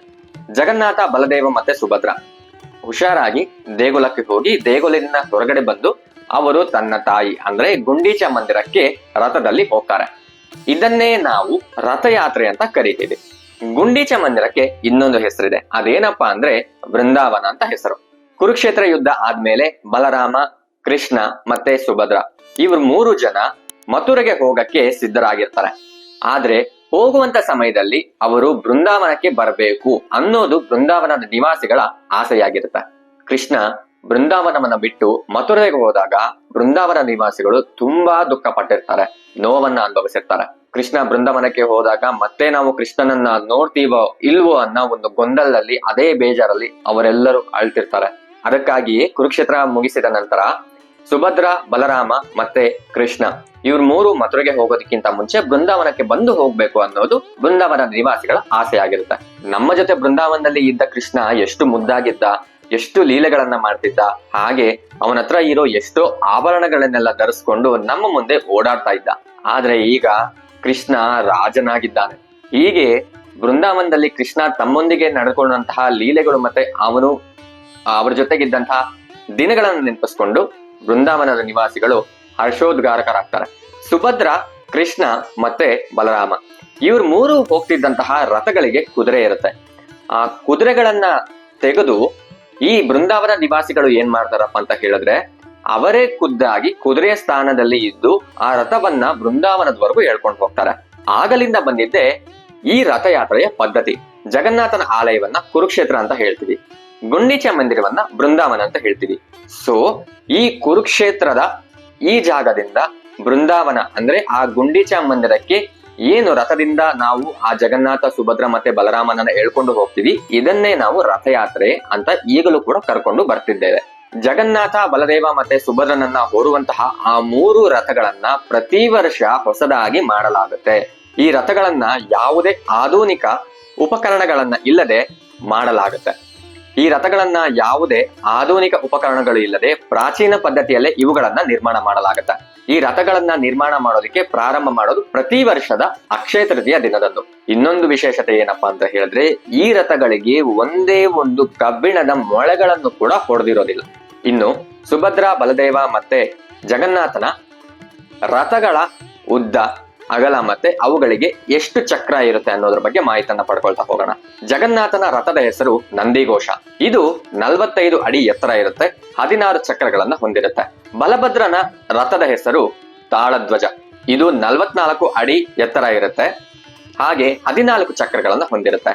ಇನ್ನು ಸುಭದ್ರೆಯ ರಥದ ಹೆಸರು ದೇವದಳ. ಇದು 43 ಅಡಿ ಇರುತ್ತೆ, 12 ಚಕ್ರಗಳನ್ನ ಹೊಂದಿರುತ್ತೆ. ರಥಯಾತ್ರೆ ಮುಗಿದ ನಂತರ ಎಲ್ಲಾ ರಥಗಳನ್ನು ಹೊಡೆದು ಹಾಕಲಾಗುತ್ತೆ. ಇದು ಜಗನ್ನಾಥನ ರಥಯಾತ್ರೆಯ ಮತ್ತೆ ರಥಗಳ ಬಗ್ಗೆ ಇರುವಂತಹ ಮಾಹಿತಿ. ಜಗನ್ನಾಥನ ರಥಯಾತ್ರೆ ವೇಳೆ ಆಲಯದಿಂದ ಬೃಂದಾವನಕ್ಕೆ ಅಂದ್ರೆ ಗುಂಡೀಚ ಮಂದಿರಕ್ಕೆ ಯಾರ್ಯಾರು ಹೋಗ್ತಾರೆ? ಜಗನ್ನಾಥ, ಬಲದೇವ ಮತ್ತೆ ಸುಭದ್ರ ಇವ್ರು 3 ಜನ ಹೋದ್ರು. ಎಲ್ಲಿಗೆ ಹೋದ್ರು? ಗುಂಡೀಚ ಮಂದಿರಕ್ಕೆ ಹೋದ್ರು. ಆದ್ರೆ ಅವ್ರ 3 ಜೊತೆ ಲಕ್ಷ್ಮೀದೇವಿ ಹೋದ್ರ? ಇಲ್ಲ. ಜಗನ್ನಾಥ ಕೇವಲ ಆತನ ಅಣ್ಣ ಮತ್ತೆ ತಂಗಿ ಜೊತೆ ಮಾತ್ರ ತನ್ನ ತಾಯಿ ಅಂದ್ರೆ ಗುಂಡೀಚ ಮಂದಿರಕ್ಕೆ ಹೋದ್ರು. ಲಕ್ಷ್ಮೀದೇವಿಯನ್ನ ಕರ್ಕೊಂಡೇ ಹೋಗಿಲ್ಲ. ಈ ವಿಷಯ ಲಕ್ಷ್ಮೀದೇವಿಗೆ ರಥಯಾತ್ರೆ 5ನೇ ದಿನ ಗೊತ್ತಾಗತ್ತೆ. ಗೊತ್ತಾದ್ಮೇಲೆ ಸುಮ್ನೆ ಇರ್ತಾರ? ಇಲ್ಲ ಅಲ್ವಾ? ತನ್ನ ಪತಿಯಾತ ಜಗನ್ನಾಥ ಗುಂಡೀಚ ಮಂದಿರಕ್ಕೆ ತನ್ನನ್ನು ಕರ್ಕೊಂಡು ಹೋಗಿಲ್ಲ ಅಂತ ಲಕ್ಷ್ಮೀದೇವಿಗೆ ತುಂಬಾ ಕೋಪ ಬರುತ್ತೆ. ಇದೇ ಕೋಪದಿಂದ, ಇದೇ ಸಿಟ್ಟಿನಿಂದ ಲಕ್ಷ್ಮೀದೇವಿ ಕೂಡ ಗುಂಡೀಚ ಮಂದಿರಕ್ಕೆ ಹೋಗ್ತಾರೆ. ಲಕ್ಷ್ಮೀದೇವಿಯನ್ನ ಗುಂಡೀಚ ಮಂದಿರಕ್ಕೆ ಪೂಜಾರಿಗಳು ಕರ್ಕೊಂಡು ಹೋಗ್ತಾರೆ. ಅಲ್ಲಿಗೆ ಹೋದ ನಂತರ ಲಕ್ಷ್ಮೀದೇವಿ ಜೋರಾಗಿ ಗಲಾಟೆ ಮಾಡ್ತಾರೆ. ನನ್ನನ್ ಯಾಕೆ ಕರ್ಕೊಂಡು ಹೋಗಿಲ್ಲ, ನನ್ನನ್ ಮಾತ್ರ ಯಾಕೆ ಅಲ್ಲಿ ಬಿಟ್ರಿ, ನೀವ್ ಮಾತ್ರ ನಿನ್ನ ಅಣ್ಣ ಮತ್ತೆ ತಂಗಿ ಜೊತೆ ಬಂದ್ಬಿಟ್ರಿ, ಯಾವಾಗ ಬರ್ತಾರೆ ಹೇಳಿ ಅಂತ ಹೇಳಿ ತುಂಬಾ ಚೀರಾಡ್ತಾ ಇರ್ತಾರೆ. ಇದೇ ಕೋಪದಲ್ಲಿ ಜಗನ್ನಾಥ ಬಂದಂತಹ ಜಗನ್ನಾಥನ ರಥವಾದಂತಹ ನಂದಿಘೋಷ ಅನ್ನೋ ಒಂದು ರಥವನ್ನ ಮುರಿದಾಕ್ತಾರೆ, ಅಂದ್ರೆ ಸಣ್ಣದಾಗಿ ತುಂಡು ಮಾಡ್ತಾರೆ. ಇದನ್ನ ಯಾರು ಮಾಡ್ತಾರೆ? ಈಗಿನ ಅಂದ್ರೆ ಸಾಂಕೇತಿಕವಾಗಿ ಲಕ್ಷ್ಮೀದೇವಿ ಕೋಪವಾಗಿದ್ದಾರೆ ಅಂತ ಹೇಳಿ ಅಲ್ಲಿನ ಪೂಜಾರಿಗಳೇ ಆ ನಂದಿಘೋಷ ಅನ್ನೋ ರಥವನ್ನ ಸಣ್ಣದಾಗಿ ತುಂಡು ಮಾಡ್ತಾರೆ. ಇದನ್ನೆಲ್ಲ ಯಾಕೆ ಮಾಡ್ತಾರೆ? ಲಕ್ಷ್ಮೀದೇವಿ ಕೋಪಗೊಂಡಿದ್ದಾರೆ ಅಂತ ಸಾಂಕೇತಿಕವಾಗಿ ತೋರಿಸೋದಕ್ಕೆ ನಮಗೆ ಹೀಗೆ ಮಾಡಿದ್ದಾರೆ ಅವರು ಅಷ್ಟೇ. ಹೀಗೆಲ್ಲ ಮಾಡಿ ಲಕ್ಷ್ಮೀದೇವಿ ವಾಪಸ್ ಆಲಯಕ್ಕೆ ಹೊರಟೋಗ್ತಾರೆ. ಈ ಒಂದು ಪ್ರೋಸೆಸ್ನ ಹೇರಾ ಪಂಚಮಿ ಅಂತ ಕರೆಯಲಾಗುತ್ತೆ. ಗುಂಡೀಚ ಮಂದಿರದಿಂದ ಜಗನ್ನಾಥ, ಬಲರಾಮ ಮತ್ತೆ ಸುಭದ್ರನ ವಾಪಸ್ ಆಲಯಕ್ಕೆ ಕರ್ಕೊಂಡು ಹೋಗುವಂತ ಆ ಒಂದು ಪ್ರೋಸೆಸ್ ಏನಿದೆ ಅದನ್ನ ಬಹುಡ ರಥಯಾತ್ರ ಅಂತ ಕರೀತಾರೆ. ಇಲ್ಲಿ ಇನ್ನೊಂದು ಆಸಕ್ತಿದಾಯಕ ವಿಷಯ ಏನಪ್ಪಾ ಅಂತ ಹೇಳಿದ್ರೆ, ಜಗನ್ನಾಥ, ಬಲರಾಮ ಮತ್ತೆ ಸುಭದ್ರ ಗುಂಡೀಚ ಮಂದಿರದಿಂದ ಆಲಯಕ್ಕೆ ಬಂದಾಗ ಅಲ್ಲಿ 2 ತಂಡಗಳು ನಿಂತ್ಕೊಂಡು ವಾದಗಳನ್ನ ಮಾಡ್ತಾ ಇರುತ್ತೆ. ಒಂದು ಲಕ್ಷ್ಮೀದೇವಿಯ ಪರವಾಗಿ, ಮತ್ತೊಂದು ಜಗನ್ನಾಥನ ಪರವಾಗಿ. ಕೋಪಗೊಂಡಿರುವಂತಹ ಲಕ್ಷ್ಮೀದೇವಿ ಏನ್ ಮಾಡ್ತಾರಪ್ಪ ಅಂತ ಹೇಳಿದ್ರೆ, ಆಲಯಕ್ಕೆ ವಾಪಸ್ ಅವ್ರು 3 ಜನ ಬರಬಾರ್ದು ಅಂತ ಹೇಳಿ ಬಾಗ್ಲು ಹಾಕೊಂಡ್ಬಿಡ್ತಾರೆ. ದೇವಸ್ಥಾನದ ಬಾಗ್ಲನ್ನೇ ಹಾಕೊಂಡ್ಬಿಡ್ತಾರೆ. ಬಲರಾಮ ಮತ್ತೆ ಸುಭದ್ರ ಇನ್ನೇನು ಬಾಗ್ಲು ಹಾಕೊಂಡಿದಾರಲ್ಲ, ನಾವು ಮುಂದೆನೂ ಹೋಗಕ್ಕಾಗಲ್ಲ, ಒಳಗೂ ಹೋಗಕ್ಕಾಗಲ್ಲ, ಇಲ್ಲೇ ಇದ್ಬಿಡೋಣ ಅಂತ ತೀರ್ಮಾನ ಮಾಡ್ತಾರೆ. ಆಗಲೇ ಜಗನ್ನಾಥನಿಗೆ ಸೋನಾವೇಶ ಅಂತ ಹಾಕ್ತಾರೆ. ಯಾಕೆ ಇದೆಲ್ಲ ಹಾಕ್ತಾರೆ ಅಂತ ಹೇಳಿದ್ರೆ, ನಿಜವಾಗ್ಲೂ ಜಗನ್ನಾಥ ಯಾರು, ತಾನು ಯಾರು ಅಂತ ತೋರ್ಸೋದಿಕ್ಕೆ ಲಕ್ಷ್ಮೀದೇವಿಗೆ ಇವನ್ನೆಲ್ಲ ತೋರಿಸಿ ಆತ ನಿಜವಾಗ್ಲೂ ಯಾರು ಅಂತ ಸಾಂಕೇತಿಕವಾಗಿ ಹೇಳೋದಕ್ಕೆ ಈ ಸೋನಾವೇಶ ಅನ್ನೋದನ್ನ ಹಾಕ್ತಾರೆ ಜಗನ್ನಾಥನಿಗೆ. ಜಗನ್ನಾಥನಿಗೆ 200ಕ್ಕೂ ಹೆಚ್ಚು ತೂಕವಿರುವಂತಹ ಚಿನ್ನಾಭರಣಗಳಿಂದ ಅಲಂಕಾರ ಮಾಡಲಾಗುತ್ತೆ. ಈ ಅಲಂಕಾರದಲ್ಲಿ ಹೇಗೆ ಅರ್ಜುನನಿಗೆ ಭಗವದ್ಗೀತೆಯಲ್ಲಿ ಕೃಷ್ಣ ತನ್ನ ವಿಶ್ವರೂಪವನ್ನ ತೋರಿಸಿದ್ನೋ ಅದೇ ರೀತಿಯಾಗಿ ಕಾಣಿಸ್ತಾರೆ ಅಂತ ಭಕ್ತರು ಹೇಳ್ತಾರೆ. ಅಷ್ಟೇ ಅಲ್ಲದೆ ಈ ಅಲಂಕಾರದಲ್ಲಿ ಜಗನ್ನಾಥನನ್ನ ಕಂಡ್ರೆ ಅವರಿಗೆ ಮೋಕ್ಷ ಪ್ರಾಪ್ತಿ ಆಗತ್ತೆ, ಇಷ್ಟಾರ್ಥಗಳು ಸಿದ್ಧಿ ಆಗತ್ತೆ ಅನ್ನೋ ಕೂಡ ನಂಬಿಕೆ ಇದೆ. ಸೋನಾವೇಶ ಹಾಕೊಂಡ್ ಮೇಲೂ ಕೂಡ ಜಗನ್ನಾಥ ಅಂದ್ರೆ ಯಾರು ಅಂತ ಗೊತ್ತಾದ್ರೂ ಕೂಡ ಲಕ್ಷ್ಮೀದೇವಿ ಬಾಗಿಲನ್ನ ತೆಗಿತಾರ? ಇಲ್ಲ. ಆಗ ಜಗನ್ನಾಥ ಏನ್ ಮಾಡ್ತಾರಪ್ಪ ಅಂತ ಹೇಳಿದ್ರೆ, ಅಂದ್ರೆ ಪುರಿಯಲ್ಲಿರುವಂತಹ ಆ ಭಕ್ತರೆಲ್ಲ ಏನ್ ಮಾಡ್ತಾರಪ್ಪ ಅಂತ ಹೇಳಿದ್ರೆ, ರಸಗುಲ್ಲ ಅಂತ ಒಂದು ಸಿಹಿ ಪದಾರ್ಥವನ್ನ ತಯಾರು ಮಾಡ್ತಾರೆ. ಈ ಸಿಹಿ ಪದಾರ್ಥವನ್ನ ತಯಾರು ಮಾಡಿ ಲಕ್ಷ್ಮೀದೇವಿಗೆ ಅರ್ಪಿಸ್ತಾರೆ. ಆದ್ರೆ ಇದು ಸಾಂಕೇತಿಕವಾಗಿ ಅವರು ಡೈರೆಕ್ಟ್ ಆಗಿ ಅರ್ಪಿಸ್ತಿರೋದಲ್ಲ. ಜಗನ್ನಾಥನ ಮೂಲಕ ಜಗನ್ನಾಥನೇ ಲಕ್ಷ್ಮೀದೇವಿಗೆ ಆ ರಸಗುಲ್ಲವನ್ನ ಕೊಡ್ತಿರೋ ಹಾಗೆ ಅದು ಸಾಂಕೇತಿಕವಾಗಿ ಕೊಡ್ತಿರ್ತಾರೆ, ನೀಡ್ತಿರ್ತಾರೆ. ಆ ರಸಗುಲ್ಲ ಕೊಟ್ಟು ಲಕ್ಷ್ಮೀದೇವಿಗೆ ಜಗನ್ನಾಥ ಶಾಂತಿ ಮಾಡ್ತಿದ್ದಾನೆ, ಅಂದ್ರೆ ಕೂಲ್ ಮಾಡ್ತಾನೆ ಅನ್ನೋದಕ್ಕೆ ಇದು ಸಾಂಕೇತಿಕ ಅಷ್ಟೇ. ರಸಗುಲ್ಲ ಕೊಟ್ಟ ನಂತರ ಲಕ್ಷ್ಮೀದೇವಿ ಶಾಂತಳಾಗ್ತಾಳೆ. ಜಗನ್ನಾಥ, ಬಲರಾಮ ಮತ್ತೆ ಸುಭದ್ರೆಯನ್ನ ಆಲಯಕ್ಕೆ ಕರೆಸ್ಕೋತಾರೆ. ಅಂದ್ರೆ ರಥಯಾತ್ರೆಯ 10ನೇ ದಿನಕ್ಕೆ ಅವರು ಗುಂಡೀಚ ಮಂದಿರದಿಂದ ಈ ಹೇರಾ ಪಂಚಮಿ ಮುಗಿಸ್ಕೊಂಡು ಬಹುಡ ರಥಯಾತ್ರೆ ಎಲ್ಲಾ ಮುಗಿಯೋದಕ್ಕೆ 10 ದಿನಗಳ ನಂತರ ಜಗನ್ನಾಥ, ಬಲರಾಮ ಮತ್ತೆ ಸುಭದ್ರ ವಾಪಸ್ ರಥಯಾತ್ರೆಯನ್ನ ಮುಗಿಸ್ಕೊಂಡು ಅವರು ಆಲಯಕ್ಕೆ ಬರ್ತಾರೆ. ಪುರಿ ಜಗನ್ನಾಥದಲ್ಲಿ ನವಕಲೈಬರ ಅನ್ನೋ ಒಂದು ಹಬ್ಬ ನಡೆಯುತ್ತೆ. ಕಲೈಬರ ಅಂದ್ರೆ ದೇಹ, ನವ ಅಂದ್ರೆ ಹೊಸದು, ನವ ಕಲೈಬರ ಅಂದ್ರೆ ಹೊಸ ದೇವ, ಅಂದ್ರೆ ಜಗನ್ನಾಥನಿಗೆ ಹೊಸ ಮೂರ್ತಿಯನ್ನ ಕೊಡೋದು, ಅಂದ್ರೆ ಆ ಹೊಸ ದೇಹವನ್ನ ಕೊಡೋದು ಅಂತ ಅರ್ಥ. ಸುಮಾರು 12 ರಿಂದ 19 ವರ್ಷದ ನಡುವೆ ಈ ನವಕಲೈಬರ ಹಬ್ಬ ಅನ್ನೋದು ನಡೆಯುತ್ತೆ. ಈ ಹಬ್ಬದಲ್ಲಿ ಆ ಜಗನ್ನಾಥನಿಗೆ ಹೊಸ ದೇಹವನ್ನ ಅಂದ್ರೆ ಹೊಸ ಮೂರ್ತಿಯನ್ನ ನೀಡಲಾಗುತ್ತೆ. ಈ ನವಕಲೈಬರ ಮಾಡ್ಬೇಕಂದ್ರೆ ಒಂದು ಪದ್ಧತಿ ಇದೆ. ಆ ಪದ್ಧತಿ ಏನಪ್ಪಾ ಅಂತ ಹೇಳಿದ್ರೆ, ಜಗನ್ನಾಥ, ಸುಭದ್ರ ಮತ್ತೆ ಬಲರಾಮನಿಗೆ ಈ ಮೂವರಿಗೂ ಒಂದು ಹೊಸ ಮೂರ್ತಿ ಅಂದ್ರೆ ಹೊಸ ದೇಹವನ್ನ ಕೊಡ್ಬೇಕು ಅಂತ ಹೇಳಿದ್ರೆ ಒಂದು ಮರವನ್ನ ಆಯ್ಕೆ ಮಾಡ್ಕೋಬೇಕು. ಆ ಮರ ಯಾವುದೇ ಸಾಧಾರಣ ಮರ ಆಗಿರಬಾರ್ದು. ಆ ಮರ ಕರಿಬೇವಿನ ಮರ ಆಗಿರಬೇಕು. ಆ ಮರ ನೀರಿನ ಪ್ರದೇಶದ ಸುತ್ತಮುತ್ತ ಇರಬೇಕು, ನೀರಿನ ದಡದಲ್ಲಿರಬೇಕು. ಅಷ್ಟೇ ಅಲ್ಲದೆ ಆ ಮರದಲ್ಲಿ ಶಂಖ, ಚಕ್ರ, ಗದ ಮತ್ತೆ ಪದ್ಮದ ಚಿಹ್ನೆಗಳು ಇರಬೇಕು. ಇವೆಲ್ಲವೂ ಇದ್ದು ಹಾಗೆ ಆ ಮರವನ್ನ ಭಗವಂತನೇ ಸೃಷ್ಟಿಸಿರಬೇಕು. ಅಂದ್ರೆ ಯಾರು ನೆಟ್ಟಿದಂತಹ ಒಂದು ಮರ ಆಗಿರಬಾರ್ದು, ಪ್ರಾಕೃತಿಕವಾಗಿ ಅದು ಬೆಳೆದಂತಹ ಮರವಾಗಿರ್ಬೇಕು. ಅಂತಹ ಒಂದು ಮರವನ್ನೇ ಆ ಮೂರ್ತಿಗಳ ಕೆತ್ತನೆಗೆ ಆಯ್ಕೆ ಮಾಡ್ಕೋಬೇಕು. ಅದೇ ಮರದ ದಿಮ್ಮೆಗಳಲ್ಲಿ ಜಗನ್ನಾಥ, ಬಲರಾಮ ಮತ್ತೆ ಸುಭದ್ರೆಯ ಮೂರ್ತಿಗಳನ್ನ ಕೆತ್ತಲಾಗುತ್ತೆ. ಈ ಮರವನ್ನ ಚೂಸ್ ಮಾಡೋರು ಯಾರು ಹಾಗಿದ್ರೆ? ಪುರಿ ಕ್ಷೇತ್ರದಲ್ಲಿ ದೈತಪತಿಗಳು ಅಂತ ಮಹಾನ್ ಭಕ್ತರಿದ್ದಾರೆ. ಅವರೇ ಈ ಮರ ಯಾವುದು, ಯಾವ ಮರದಿಂದ ಜಗನ್ನಾಥ, ಸುಭದ್ರ ಮತ್ತೆ ಬಲರಾಮರ ಮೂರ್ತಿಗಳನ್ನ ಕೆತ್ತನೆ ಮಾಡ್ಬೇಕು ಅಂತ ತೀರ್ಮಾನ ಮಾಡ್ತಾರೆ. ಅಷ್ಟೇ ಅಲ್ಲದೆ ಈ ಮರವನ್ನ ಹೇಗೆ ಆಯ್ಕೆ ಮಾಡ್ಕೋತಾರೆ ಅನ್ನೋದು ತುಂಬಾನೇ ಗೌಪ್ಯವಾಗಿರುತ್ತೆ. ಒಂದು 100 ಜನ, 1000 ಜನ ಕರ್ಕೊಂಡು ಹೋಗಿ ಇದೇ ಮರ ಅಂತ ಅವರು ಚೂಸ್ ಮಾಡ್ಕೊಳ್ಳಲ್ಲ. ಇವೆಲ್ಲವನ್ನ ಗೌಪ್ಯವಾಗಿ ಮಾಡಲಾಗುತ್ತೆ. ಮೊದಲಿಗೆ ಪುರಿ ದೇಗುಲದಲ್ಲಿರುವ ಕೊಯ್ಲಿ ಮಂಟಪ ಅನ್ನೋ ಪ್ರದೇಶಕ್ಕೆ ಈ ಮರಗಳನ್ನ ತರ್ತಾರೆ. ತಂದು ಅಲ್ಲಿ ಆ ಕೊಯ್ಲಿ ಮಂಟಪ ಏನಂತಾರೆ, ಅಲ್ಲಿಯೇ ಮೂರ್ತಿಗಳ ಕೆತ್ತನೆ ಕಾರ್ಯವನ್ನ ಮಾಡಲಾಗುತ್ತೆ. ಈ ದೈತಪತಿಗಳು ಯಾರಿದ್ದಾರೆ ಅವರೇ ಕೂಡ ಯಾರು ಈ ವಿಗ್ರಹಗಳನ್ನ ಅಥವಾ ಆ ಮೂರ್ತಿಗಳನ್ನ ಕೆತ್ತನೆ ಮಾಡಬೇಕು, ಯಾವ ರೀತಿ ಮಾಡಬೇಕು, ಹೇಗೆ ಮಾಡಬೇಕು ಅನ್ನುವಂತಹ ಸೂಚನೆಗಳನ್ನ ಕೊಡ್ತಾ ಹೋಗ್ತಾರೆ. ಒಂದು ಬಾರಿ ಜಗನ್ನಾಥ, ಬಲರಾಮ ಮತ್ತೆ ಸುಭದ್ರರ ಹೊಸ ಮೂರ್ತಿ ಕೆತ್ತನೆಯಾದ ನಂತರ ಈ ಹಳೆ ಮೂರ್ತಿ ಅಂದ್ರೆ ಪೂಜಿಸಲಾಗ್ತಿದ್ದ ಆ ಹಳೆ ಮೂರ್ತಿಗಳು ಏನಿದೆ ಆ ಹಳೆ ಮೂರ್ತಿಗಳನ್ನ ಅಲ್ಲೇ ಆ ಕೊಯ್ಲಿ ಮಂಟಪ ಏನಿದೆ ಅಲ್ಲೇ ಅದನ್ನ ಸಮಾಧಿ ಮಾಡ್ತಾರೆ. ಅದಕ್ಕಿಂತ ಮುಂಚೆ ಹಳೆ ವಿಗ್ರಹದಲ್ಲಿ ಇದ್ದಂತಹ ಒಂದು ಆ ಬ್ರಹ್ಮ ಪದಾರ್ಥ ಅಂತ ಏನ್ ಹೇಳ್ತಾರೆ, ಹಳೆ ವಿಗ್ರಹದಿಂದ ಹೊಸ ಮೂರ್ತಿಗೆ ರವಾನಿಸಲಾಗುತ್ತೆ, ಅಂದ್ರೆ ಸೆಂಡ್ ಮಾಡಲಾಗುತ್ತೆ, ಅಂದ್ರೆ ಇಡಲಾಗುತ್ತೆ. ಭಗವಂತನ ಆ ಬ್ರಹ್ಮ ಪದಾರ್ಥ ಆ ಮೂರ್ತಿಯಿಂದ ಈ ಮೂರ್ತಿಗೆ ಇಟ್ಟ ನಂತರ ಈ ಮೂರ್ತಿ ಏನೋ ತೆಗೆದಿರ್ತೀವಲ್ಲ ಆ ಮೂರ್ತಿ ಕೇವಲ ಒಂದು ಮರದ ದಿಮ್ಮೆಯಾಗೆ ಇರುತ್ತೆ. ಹಾಗಾಗಿ ಅದನ್ನ ಅಲ್ಲೇ ಕೊಯ್ಲಿ ಮಂಟಪದಲ್ಲಿ ಸಮಾಧಿಯನ್ನ ಮಾಡ್ತಾರೆ. ಈ ಬ್ರಹ್ಮ ಪದಾರ್ಥವನ್ನ ಶಿಫ್ಟ್ ಮಾಡುವಾಗ ಅಂದ್ರೆ ಸ್ಥಳಾಂತರ ಮಾಡುವಾಗ ಏನೇನೆಲ್ಲ ಪದ್ಧತಿ ಫಾಲೋ ಮಾಡಬೇಕು, ಶಾಸ್ತ್ರದಲ್ಲಿ ಏನೇನೆಲ್ಲ ಉಲ್ಲೇಖ ಆಗಿದೆ, ಅದೇ ರೀತಿಯಾಗಿ ಆ ಬ್ರಹ್ಮ ಪದಾರ್ಥವನ್ನ ಈ ಮೂರ್ತಿಯಿಂದ ಈ ಮೂರ್ತಿಗೆ ಸ್ಥಳಾಂತರ ಮಾಡ್ತಾರೆ. ಆದ್ರೆ ಈ ಬ್ರಹ್ಮ ಪದಾರ್ಥ ಸ್ಥಳಾಂತರ ಮಾಡುವ ಎಲ್ಲಾ ಸನ್ನಿವೇಶಗಳು ನಡೆಯೋದು ಮಧ್ಯರಾತ್ರಿ ಸಮಯದಲ್ಲಿ, ಅದರಲ್ಲಿಯೂ ಯಾರು ನೋಡದೆ ಇರುವಂತಹ ಆ ಸಮಯದಲ್ಲಿ ಇವೆಲ್ಲವನ್ನ ಮಾಡಲಾಗುತ್ತೆ, ಅಂದ್ರೆ ಗೌಪ್ಯವಾಗಿ ಮಾಡಲಾಗುತ್ತೆ. ಆಗ್ಲೂ ಕೂಡ ಒಬ್ಬ ವೃದ್ಧನನ್ನ ಕರ್ಕೊಂಡು ಬರ್ತಾರೆ. ವೃದ್ಧನನ್ನ ಕರ್ಕೊಂಡು ಬಂದು ಈ ಹಳೆ ಮೂರ್ತಿಯಲ್ಲಿ ಏನಿದೆ ಆ ಬ್ರಹ್ಮ ಪದಾರ್ಥ ಅದನ್ನ ಹೊಸ ವಿಗ್ರಹಗಳಿಗೆ ಸ್ಥಳಾಂತರ ಮಾಡುವಂತ ಅವರಿಗೆ ಒಂದು ಕಣ್ಣಿಗೆ ಪಟ್ಟಿಯನ್ನ ಕಟ್ಟಬಿಡ್ತಾರೆ. ಅವರು ಕೂಡ ಆ ಬ್ರಹ್ಮ ಪದಾರ್ಥವನ್ನ ನೋಡಬಾರದು, ಯಾಕಂದ್ರೆ ಅದು ಅಷ್ಟು ಪವಿತ್ರವಾದದ್ದು, ಅಷ್ಟು ಶ್ರೇಷ್ಠವಾದದ್ದು. ನಮ್ಮಂತಹ ಸಾಮಾನ್ಯ ಮಾನವರ ಕಣ್ಣುಗಳು ಆ ಶಕ್ತಿಯನ್ನ, ಆ ದಿವ್ಯ ಪ್ರಭೆಯನ್ನ ತಡ್ಕೊಳ್ಳೋದಕ್ಕೆ ಸಾಧ್ಯವಾಗೋದಿಲ್ಲ. ಹಾಗೆ ಗೌಪ್ಯವಾಗಿ ಇರಬೇಕು ಅನ್ನೋ ಕಾರಣದಿಂದಾನೇ ಆ ವೃದ್ಧನ ಕಣ್ಣಿಗೆ ಪಟ್ಟಿಯನ್ನ ಕಟ್ಟಲಾಗತ್ತ. ಈ ಪದ್ಧತಿ ಈಗ 100 ವರ್ಷಗಳಿಂದ ಬಂದದ್ದೇನಿಲ್ಲ, ಹಳೆ ಕಾಲದಿಂದಲೂ ಬಂದಂತಹ ಪದ್ಧತಿ ಇದು. ಆಸ್ ಯೂಶುವಲ್ ಇದಾದ ನಂತರ ಅಂದ್ರೆ ಬ್ರಹ್ಮ ಪದಾರ್ಥ ಸ್ಥಳಾಂತರ ಮಾಡಿದ ನಂತರ ಆ ಕೊಯ್ಲಿ ಮಂಟಪದಲ್ಲಿ ಹಳೆಯ ಮೂರ್ತಿಗಳನ್ನ ಅಲ್ಲೇ ಸಮಾಧಿ ಮಾಡಲಾಗುತ್ತೆ. ಅಷ್ಟೇ ಅಲ್ಲದೆ ಆ ಕೊಯ್ಲಿ ಮಂಟಪವನ್ನ ಕೊಯ್ಲಿ ವೈಕುಂಠ ಅಂತ ಕೂಡ ಕರೀತಾರೆ. ಈ ಹೊಸ ಮೂರ್ತಿಯನ್ನ ಕೊಟ್ಟು ಅಂದ್ರೆ ಜಗನ್ನಾಥ, ಬಲದೇವ ಮತ್ತೆ ಸುಭದ್ರೆಗೆ ಹೊಸ ಮೂರ್ತಿಯನ್ನ ಕೊಟ್ಟು ಹಳೆ ವಿಗ್ರಹಗಳನ್ನ ಅಲ್ಲಿ ಸಮಾಧಿ ಮಾಡಿ ಬ್ರಹ್ಮ ಪದಾರ್ಥವನ್ನ ಕೂಡ ಸ್ಥಳಾಂತರ ಮಾಡಿದ ನಂತರ ಇವೆಲ್ಲ ಪ್ರೋಸೆಸ್ ನ ಏನಂತ ಹೇಳ್ತಾರೆ, ಇದನ್ನೇ ನವಕಲೈಬರ ಅಂತ ಹೇಳ್ತಾರೆ. ಈ ಪದ್ಧತಿಯನ್ನ ಕೊನೆಯದಾಗಿ 2015ರಲ್ಲಿ ಮಾಡಲಾಗಿತ್ತು. ಮುಂದಿನ ಬಾರಿ ನಡೆಯುವಾಗ ನಾವೆಲ್ಲರೂ ಅಕಸ್ಮಾತ್ ಬದುಕಿದ್ರೆ ನಾವು ಈ ದೃಶ್ಯವನ್ನ ನಾವು ಕಣ್ಣಾರೆ ನೋಡಿ ಪಾವನರಾಗ್ಬೋದು, ಆ ಭಾಗ್ಯ ಕೂಡ ನಮ್ಮದಾಗಿರುತ್ತೆ. ಅದೆಲ್ಲ ಸರಿ, ಈ ಬ್ರಹ್ಮ ಪದಾರ್ಥ ಅಂದ್ರೆ ಏನು, ಅದು ಹೇಗಿರುತ್ತೆ, ಇದು ಹೀಗೆ ಇರುತ್ತೆ, ಹಾಗೆ ಇರುತ್ತೆ, ಇಷ್ಟೇ ತೂಕ ಇರುತ್ತೆ, ಅದನ್ನ ಮುಟ್ಟಿದ ತಕ್ಷಣ ಹೀಗೆ ನಮಗೆ ಫೀಲ್ ಆಗತ್ತೆ ಅಂತ ಹೇಳಕ್ಕಾಗಲ್ಲ. ಮೊದಲೇ ಹೇಳಿದ ಹಾಗೆ ಇವೆಲ್ಲವೂ ಕೂಡ ಗೌಪ್ಯವಾಗಿ ಮಾಡಲಾಗತ್ತೆ. ಅಲ್ಲಿ ಆ ವೃದ್ಧ ಕೈಯಲ್ಲಿ ಮುಟ್ಟಿದ ಮತ್ತೆ ಅಲ್ಲಿಂದ ಇಲ್ಲಿಗೆ ಇಡುವಂತಹ ಪ್ರೋಸೆಸ್ ನಲ್ಲಿ ಮಾತ್ರ ಅದನ್ನು ಆತ ಟಚ್ ಮಾಡಬಲ್ಲ, ನೋಡೋದಕ್ಕೂ ಸಾಧ್ಯ ಇಲ್ಲ.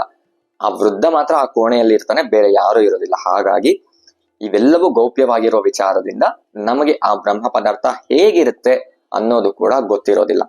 ಇದರ ಬಗ್ಗೆ ಸಾಮಾಜಿಕ ಜಾಲತಾಣಗಳಲ್ಲಿ ಒಬ್ಬೊಬ್ರು ಒಂದೊಂದನ್ನ ಹೇಳ್ತಿರ್ತಾರೆ. ಆದ್ರೆ ಇವೆಲ್ಲವನ್ನ ದಯವಿಟ್ಟು ನಂಬೋದಕ್ಕೆ ಹೋಗ್ಬೇಡಿ. ಸತ್ಯ ಅಸತ್ಯತೆಗಳನ್ನ ತಿಳ್ಕೊಂಡು ನಿಜವಾದ ಸತ್ಯ ಏನು, ಭಗವಂತನ ಲೀಲೆ ಎಂಥದ್ದು ಅನ್ನೋದು ಅರ್ಥ ಮಾಡಿಕೊಂಡು ನಾವು ಈ ಜಗನ್ನಾಥನ ಬಗ್ಗೆ ಹೆಚ್ಚು ಮಾಹಿತಿಯನ್ನ ಪಡ್ಕೊಳ್ತಾ ಹೋಗ್ಬೇಕು. ಇದು ಹೀಗೆ ಇರುತ್ತೆ, ಅದು ಹಾಗೆ ಇರುತ್ತೆ ಅನ್ನೋ ಲಾಜಿಕ್ ಆಗ್ಲಿ ಅಥವಾ ಕಾಲ್ಪನಿಕ ಕಥೆಗಳನ್ನ ನಂಬೋದಕ್ಕೆ ಹೋಗ್ಬಾರ್ದು. ಜಗನ್ನಾಥನ ದರ್ಶನಕ್ಕೆ ಹೋಗುವ ಪುರಿ ಕ್ಷೇತ್ರಕ್ಕೆ, ಆ ಜಗನ್ನಾಥನ ದರ್ಶನಕ್ಕೆ ಹೋಗುವ ಯಾವುದೇ ಭಕ್ತರಿಗಾಗ್ಲಿ ಅವರು ಖಾಲಿ ಹೊಟ್ಟೆಯಲ್ಲಿ ವಾಪಸ್ ಬರೋದಿಲ್ಲ. ಹೋದಂತ ಎಲ್ಲರಿಗೂ ಕೂಡ ಪ್ರಸಾದ ಅನ್ನೋದು ಸಿಕ್ಕೇ ಸಿಗುತ್ತೆ. ವಾಪಸ್ ಹೋಗೋದಿಕ್ಕೆ ಜಗನ್ನಾಥ ಕೂಡ ಬಿಡೋದಿಲ್ಲ. ಆ ಆಲಯದಲ್ಲಿ ಜಗನ್ನಾಥನಿಗೆ ಅಂತಾನೆ ಅಡುಗೆ ಮಾಡೋದಿಕ್ಕೆ ವಿಶೇಷವಾದ ಒಂದು ಅಡುಗೆ ಕೋಣೆ ಇದೆ. ಅಲ್ಲಿಯೇ ಆತನಿಗೋಸ್ಕರ ಹಲವಾರು ಬಗೆಯ ನೈವೇದ್ಯಗಳನ್ನ ಅಲ್ಲಿ ತಯಾರಿ ಮಾಡ್ಲಾಗತ್ತೆ. ಅಲ್ಲಿರುವಂತಹ ಅಡಿಗೆ ಭಟ್ರು ಏನಪ್ಪಾ ಮಾಡ್ತಾರೆ ಅಂತ ಹೇಳಿದ್ರೆ, ತಾವು ಅಡಿಗೆ ಮಾಡ್ತಿರುವಾಗ ಮೂಗಿಗೆ ಬಟ್ಟೆಯನ್ನ ಕಟ್ಕೊಂಡು ಅಡಿಗೆ ಮಾಡ್ತಾರೆ. ಯಾಕಂತ ಹೇಳಿದ್ರೆ ಅವ್ರು ಏನೇ ಅಡುಗೆ ಮಾಡ್ತಿದ್ರು ಆ ವಾಸನೆ ಕೂಡ ಭಗವಂತನೇ ಮೊದಲು ಸ್ವೀಕಾರ ಮಾಡ್ಕೋಬೇಕು, ನಾವು ಸ್ವೀಕಾರ ಮಾಡ್ಕೋಬಾರ್ದು ಅಂತ ಅವರು ಅಡಿಗೆ ಮಾಡುವಾಗ ಮೂಗಿಗೆ ಬಟ್ಟೆಯನ್ನ ಕಟ್ಕೊಂಡು ಅಡಿಗೆ ಮಾಡ್ತಾರೆ. ಪುರಿ ಜಗನ್ನಾಥನಲ್ಲಿ ಆ ಜಗನ್ನಾಥನಿಗೆ ದಿನದಲ್ಲಿ 6 ಬಾರಿ ನೈವೇದ್ಯವನ್ನ ಅರ್ಪಿಸಲಾಗುತ್ತೆ. ಇವೆಲ್ಲವನ್ನ ಮಣ್ಣಿನ ಮಡಿಕೆಗಳಲ್ಲಿ ಮಾಡಲಾಗುತ್ತೆ. ಹಾಗೇನೆ ಈ ನೈವೇದ್ಯವನ್ನ ಪ್ರಸಾದನ ಮೂಲಕ ಅಲ್ಲಿರುವಂತಹ ಭಕ್ತರಿಗೆ ಕೊಡಲಾಗತ್ತೆ. ಯಾರಿಗೂ ಇಲ್ಲ ಅನ್ನೋದೇ ಇಲ್ಲ, ಯಾರು ಖಾಲಿ ಹೊಟ್ಟೆಯಲ್ಲಿ ವಾಪಸ್ ಹೋಗೋದಿಲ್ಲ. ತಿಂದವರು ಅಲ್ಲಿ ವೇಸ್ಟ್ ಕೂಡ ಮಾಡೋದಿಲ್ಲ, ಉಳಿಯೋದು ಕೂಡ ಇಲ್ಲ. ಇದು ಅಲ್ಲಿ ಅಡುಗೆ ಮನೆಯಲ್ಲಿ ಮತ್ತೆ ಆ ಪ್ರಸಾದದ ಒಂದು ರಹಸ್ಯ. ಇದು ಯಾರು ಕೂಡ ಇದುವರೆಗೂ ಕಂಡು ಹಿಡಿದಿಲ್ಲ. ಬಂದವರಿಗೆ ಎಲ್ಲರಿಗೂ ಆಹಾರ ಸಿಗುತ್ತೆ, ಯಾರಿಗೂ ಜಾಸ್ತಿ ಅಂತ ವೇಸ್ಟು ಮಾಡಲ್ಲ, ಕಡಿಮೆ ಆಯ್ತು ಅಂತ ಮಿಕ್ಕು ಹೋಗಲ್ವಂತೆ. ಇವೆಲ್ಲವನ್ನ ಮಾಡೋದಕ್ಕೆ ನಮ್ಮಿಂದ ಅಂದ್ರೆ ಸಾಧಾರಣ ಮನುಷ್ಯರಿಂದ ಸಾಧ್ಯನಾ? ಇಲ್ಲ. ಇದಕ್ಕೆ ಖಂಡಿತವಾಗಿಯೂ ಭಗವಂತನ ಕೃಪೆ ಬೇಕು, ಆತನ ಅನುಗ್ರಹದಿಂದ ಇವೆಲ್ಲವನ್ನ ಮಾಡೋದಕ್ಕೆ ಸಾಧ್ಯ. ಅಷ್ಟೇ ಅಲ್ಲದೆ ಈ ವ್ಯವಸ್ಥೆಯನ್ನ ಖುದ್ದಾಗಿ ಜಗನ್ನಾಥ ಲಕ್ಷ್ಮೀ ದೇವಿಗೆ ಪ್ರೇರೇಪಿಸಿ ಇವೆಲ್ಲವನ್ನ ಮಾಡಿಸ್ತಿದ್ದಾರೆ ಅಂತ ಅಲ್ಲಿರುವಂತಹ ಭಕ್ತರು ಮತ್ತೆ ಅಲ್ಲಿರುವಂತಹ ಪೂಜಾರಿಗಳು ನಂಬಿಕೆ. ಅವರು ಇದನ್ನೇ ನಂಬಿದ್ದಾರೆ. ಪುರಿ ಕ್ಷೇತ್ರದಲ್ಲಿ ಆ ವಿಶೇಷವಾದ ಅಡುಗೆ ಮನೆಯಲ್ಲಿ 7 ಮಡಿಕೆಗಳಲ್ಲಿ ಆಹಾರವನ್ನ ತಯಾರು ಮಾಡಲಾಗುತ್ತೆ. ಆದರೆ ಈ 7 ಮಡಿಕೆಯಲ್ಲಿ ಕೆಳಗಿರುವಂತಹ ದೊಡ್ಡ ಪಾತ್ರೆಯಲ್ಲಿ ಅದು ಬೇಗ ಬಿಸಿ ಆಗೋದಿಲ್ಲ. ಮೇಲ್ಗಡೆ ತುದಿಯಲ್ಲಿ ಇರುತ್ತಲ್ವಾ, ಆ ಮಡಿಕೆ ಮಾತ್ರ ಬೇಗನೆ ಬಿಸಿ ಆಗುತ್ತೆ. ಇದಕ್ಕೆ ಕಾರಣ ಏನಪ್ಪಾ ಅಂತ ಹೇಳಿದ್ರೆ, ಇದನ್ನೇ ನಾವು ವೈಜ್ಞಾನಿಕವಾಗಿ ನೋಡೋದಾದ್ರೆ ಕೆಳಗಡೆ ಇರುವಂತಹ ಆ ಒಂದು ಪಾತ್ರೆ ದೊಡ್ಡದಾಗಿರುತ್ತೆ. ಹಾಗೆ ಅದಕ್ಕಿಂತ ಸ್ವಲ್ಪ ಚಿಕ್ಕದು, ಅದಕ್ಕಿಂತ ಸ್ವಲ್ಪ ಚಿಕ್ಕದು, ಅದಕ್ಕಿಂತ ಸ್ವಲ್ಪ ಚಿಕ್ಕದು, ಅದಕ್ಕಿಂತ ಸ್ವಲ್ಪ ಚಿಕ್ಕದು, ಮೇಲೆ ತುದಿಯಲ್ಲಿರುವುದು ಎಲ್ಲದಕ್ಕಿಂತ ಚಿಕ್ಕದು. ಈ ದೊಡ್ಡ ಪಾತ್ರೆಯಲ್ಲಿ ಇರುವಂತಹ ಆಹಾರ ಬೇಯ್ತಾ ಬೇಯ್ತಾ ಅದರ ಹಬೆ ಏನಿದೆ ಅದರ ಮೇಲಿರೋ ಪಾತ್ರೆಗೆ ಹೋಗುತ್ತೆ, ಅದರ ಹಬೆ ಅದರ ಮೇಲಿರೋದಕ್ಕೆ ಹೋಗುತ್ತೆ.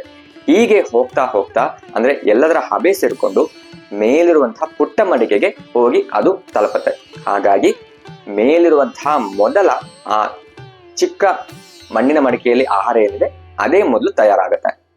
ಇದು ವೈಜ್ಞಾನಿಕ ಕಾರಣವಾದ್ರೆ ನಮ್ಮಂತಹ ಭಕ್ತರು ಏನ್ ನಂಬ್ತೀವಿ ಅಂತ ಹೇಳಿದ್ರೆ, ಖಂಡಿತವಾಗ್ಲೂ ಇವೆಲ್ಲವೂ ಕೂಡ ದೇವರ ಅನುಗ್ರಹದಿಂದಲೇ ಆಗ್ತಿರೋದು ಅಂತ ನಾವು ಭಕ್ತರೆಲ್ಲರೂ ನಂಬಿರೋದು. ಯಾಕೆ ಅಂತ ಹೇಳಿದ್ರೆ, ವಿಜ್ಞಾನ 100 ವರ್ಷದ ಹಿಂದೆ ಬಂದಿದ್ದು. ಆದ್ರೆ ಆ ವಿಜ್ಞಾನವನ್ನ ಕಂಡು ಹಿಡಿದವರು ಯಾರು? ನಮ್ಮ ಜಗನ್ನಾಥ. ನಮ್ಮ ಜಗನ್ನಾಥನ ಕೃಪೆ ಅನುಗ್ರಹ ಇಲ್ಲದೆ ಇವೆಲ್ಲವೂ ಕೂಡ ನಡೆಯೋದೇ ಇಲ್ಲ. ಅದಕ್ಕೆ ಈಗಲೂ ಕೂಡ ವಿಜ್ಞಾನಕ್ಕೆ ಸಿಗದಂತಹ ಕೆಲವೊಂದು ಉತ್ತರಗಳು ಆ ಜಗನ್ನಾಥನ ಆಲಯದಲ್ಲಿ ನಡೆಯುತ್ತೆ. ಉದಾಹರಣೆಗೆ, ಸುದರ್ಶನ ಚಕ್ರದ ಮೇಲಿರುವಂತಹ ಆ ಬಾವುಟ ಏನಿದೆ ಗಾಳಿಗೆ ವಿರುದ್ಧವಾಗಿ ಹಾರಾಡುತ್ತೆ. ಇದಕ್ಕೆ ಕೂಡ ಕಾರಣ ಅನ್ನೋದು ಯಾವುದೇ ವಿಜ್ಞಾನಿಗಳು ಕಂಡು ಹಿಡಿದಿಲ್ಲ ಅನ್ಕೊಂಡಿದ್ದೀನಿ. ಕಂಡು ಹಿಡಿದೇ ಇರ್ಬೋದು ಕೂಡ. ಈ ಪದ್ಧತಿ ಏನಿದೆ ಇವೆಲ್ಲವೂ ಕೂಡ ಸಾವಿರಾರು ವರ್ಷಗಳಿಂದ ಬಂದದ್ದು. ಸ್ವತಃ ಇವೆಲ್ಲವೂ ಕೂಡ ಲಕ್ಷ್ಮೀ ದೇವಿಯೇ ಅಲ್ಲಿ ಇದ್ದು ಮಾಡಿಸ್ತಿದ್ದಾಳೆ ಅನ್ನೋದು ಅಲ್ಲಿರುವಂತಹ ಭಕ್ತರ ಮತ್ತೆ ಪೂಜಾರಿಗಳ ನಂಬಿಕೆ. ಪ್ರತಿದಿನ ಜಗನ್ನಾಥನಿಗೆ 56 ಬಗೆ ಬಗೆಯ ನೈವೇದ್ಯವನ್ನ ನೀಡಲಾಗುತ್ತೆ. ಯಾಕೆ ಈ 56 ನೈವೇದ್ಯಗಳನ್ನ ನೀಡಲಾಗುತ್ತೆ? ಇನ್ನೂ ಹೆಚ್ಚು ನೀಡಬಹುದು, ಇಲ್ಲ ಇನ್ನೂ ಕಡಿಮೆ ನೀಡಬಹುದಲ್ವಾ? ಯಾಕೆ 56 ನೀಡಬೇಕು? ಯಾಕೆ 56 ನೀಡ್ತಿದ್ದಾರೆ? ನಮ್ಗೆಲ್ಲರಿಗೂ ಗೊತ್ತಿರೋ ಹಾಗೆ ಬೃಂದಾವನದಲ್ಲಿ ಸತತ 7 ದಿನಗಳ ಕಾಲ ಪ್ರವಾಹ ಉಂಟಾಗುವಷ್ಟು ಮಳೆ ಸುರಿತಾ ಇರುತ್ತೆ. ಅಲ್ಲಿರುವಂತಹ ಗೋಪಾಲರನ್ನ ಗೋಪಿಕೆಯರನ್ನ ಕಾಪಾಡೋದಕ್ಕೆ, ಬೃಂದಾವನದ ನಿವಾಸಿಗಳನ್ನ ಕಾಪಾಡೋದಕ್ಕೆ ಕೃಷ್ಣ ತನ್ನ ತುದಿ ಬೆರಳಲ್ಲಿ ಗೋವರ್ಧನಗಿರಿಯನ್ನ ಸತತ 7 ದಿನ ಹೊತ್ಕೊಂಡಿರ್ತಾನೆ. ಆ 7 ದಿನ ಕೃಷ್ಣ ಏನೂ ತಿಂದಿರೋದಿಲ್ಲ. ಈ 7 ದಿನ ಆತ ಏನು ತಿಂದಿಲ್ಲ ಅನ್ನೋ ಒಂದು ಕಾರಣದಿಂದ ಆತ ಬೆಟ್ಟವನ್ನ ಇಳಿಸಿದ ಮೇಲೆ ಯಶೋದೆ ಮಾತೆ ಏನ್ ಮಾಡ್ತಾರಪ್ಪ ಅಂತ ಹೇಳಿದ್ರೆ, 7 × 8 ಅಂದ್ರೆ ಕೃಷ್ಣನಿಗೆ ಯಶೋದೆ ಮಾತೆ ದಿನಕ್ಕೆ 8 ಬಾರಿ ಅಡುಗೆಯನ್ನ ಮಾಡಿ ಬಡಿಸ್ತಿದ್ರು. ಈ 7 ದಿನ ಆತನಿಗೆ 8 ಬಾರಿ ಆಹಾರ ಮಿಸ್ ಆದ ಕಾರಣ 7 × 8 56 ಬಗೆ ಬಗೆಯ ಆಹಾರವನ್ನ ಕೃಷ್ಣನಿಗೆ ನೀಡ್ತಾರೆ. ಅದೇ ಪದ್ಧತಿಯನ್ನ ಈ ಪುರಿ ಜಗನ್ನಾಥನ ಕ್ಷೇತ್ರದಲ್ಲಿ ಕೂಡ ಕಂಟಿನ್ಯೂ ಮಾಡ್ಕೊಂಡು ಬಂದಿದ್ದಾರೆ. ಇದನ್ನ ನಾವು ಚಪ್ಪನ್ ಭೋಗ್ ಅಂತ ಕರಿತೇವೆ. ಇದು ಪುರಿ ದೇಗುಲದಲ್ಲಿರುವ ಅಡುಗೆ ಮನೆಯ ಕೆಲವು ರಹಸ್ಯ. ಇಲ್ಲಿಗೆ ಪುರಿ ಜಗನ್ನಾಥನ ವಿಡಿಯೋ ಸಿರೀಸ್ ಮುಕ್ತಾಯಗೊಳ್ಳುತ್ತೆ. ಇಲ್ಲಿವರೆಗೂ ನೋಡಿದಂತಹ ವಿಡಿಯೋಗಳಲ್ಲಿ ನೀವು ಹೊಸ ವಿಷಯ ಅನ್ನೋದು ಏನು ತಿಳ್ಕೊಂಡ್ರಿ ಕಮೆಂಟ್ ಮಾಡಿ ತಿಳಿಸಿ. ಹಾಗೆ ಇಂತಹ ವಿಡಿಯೋಗಳನ್ನ ನೀವು ಪದೇ ಪದೇ ನೋಡ್ಬೇಕು ಅಂತ ಹೇಳಿದ್ರೆ ದಯವಿಟ್ಟು ಈ ಚಾನೆಲ್ನ ಸಬ್ಸ್ಕ್ರೈಬ್ ಆಗಿ. ವಿಡಿಯೋ ಇಷ್ಟವಾದ್ರೆ ಲೈಕ್ ಮಾಡಿ, ಕಮೆಂಟ್ ಮಾಡಬೇಕು ಅನ್ಸಿದ್ರೆ ಕಮೆಂಟ್ ಮಾಡಿ. ಹಾಗೆ ಈ ವಿಡಿಯೋ ಇನ್ನಷ್ಟು ಇಷ್ಟವಾದಲ್ಲಿ ಬೇರೆಯವ್ರಿಗೆ ಕಳಿಸ್ಬೇಕು ಅಂದ್ರೆ ದಯವಿಟ್ಟು ಶೇರ್ ಮಾಡಿ. ಹರೇ ಕೃಷ್ಣ, ಜೈ ಜಗನ್ನಾಥ.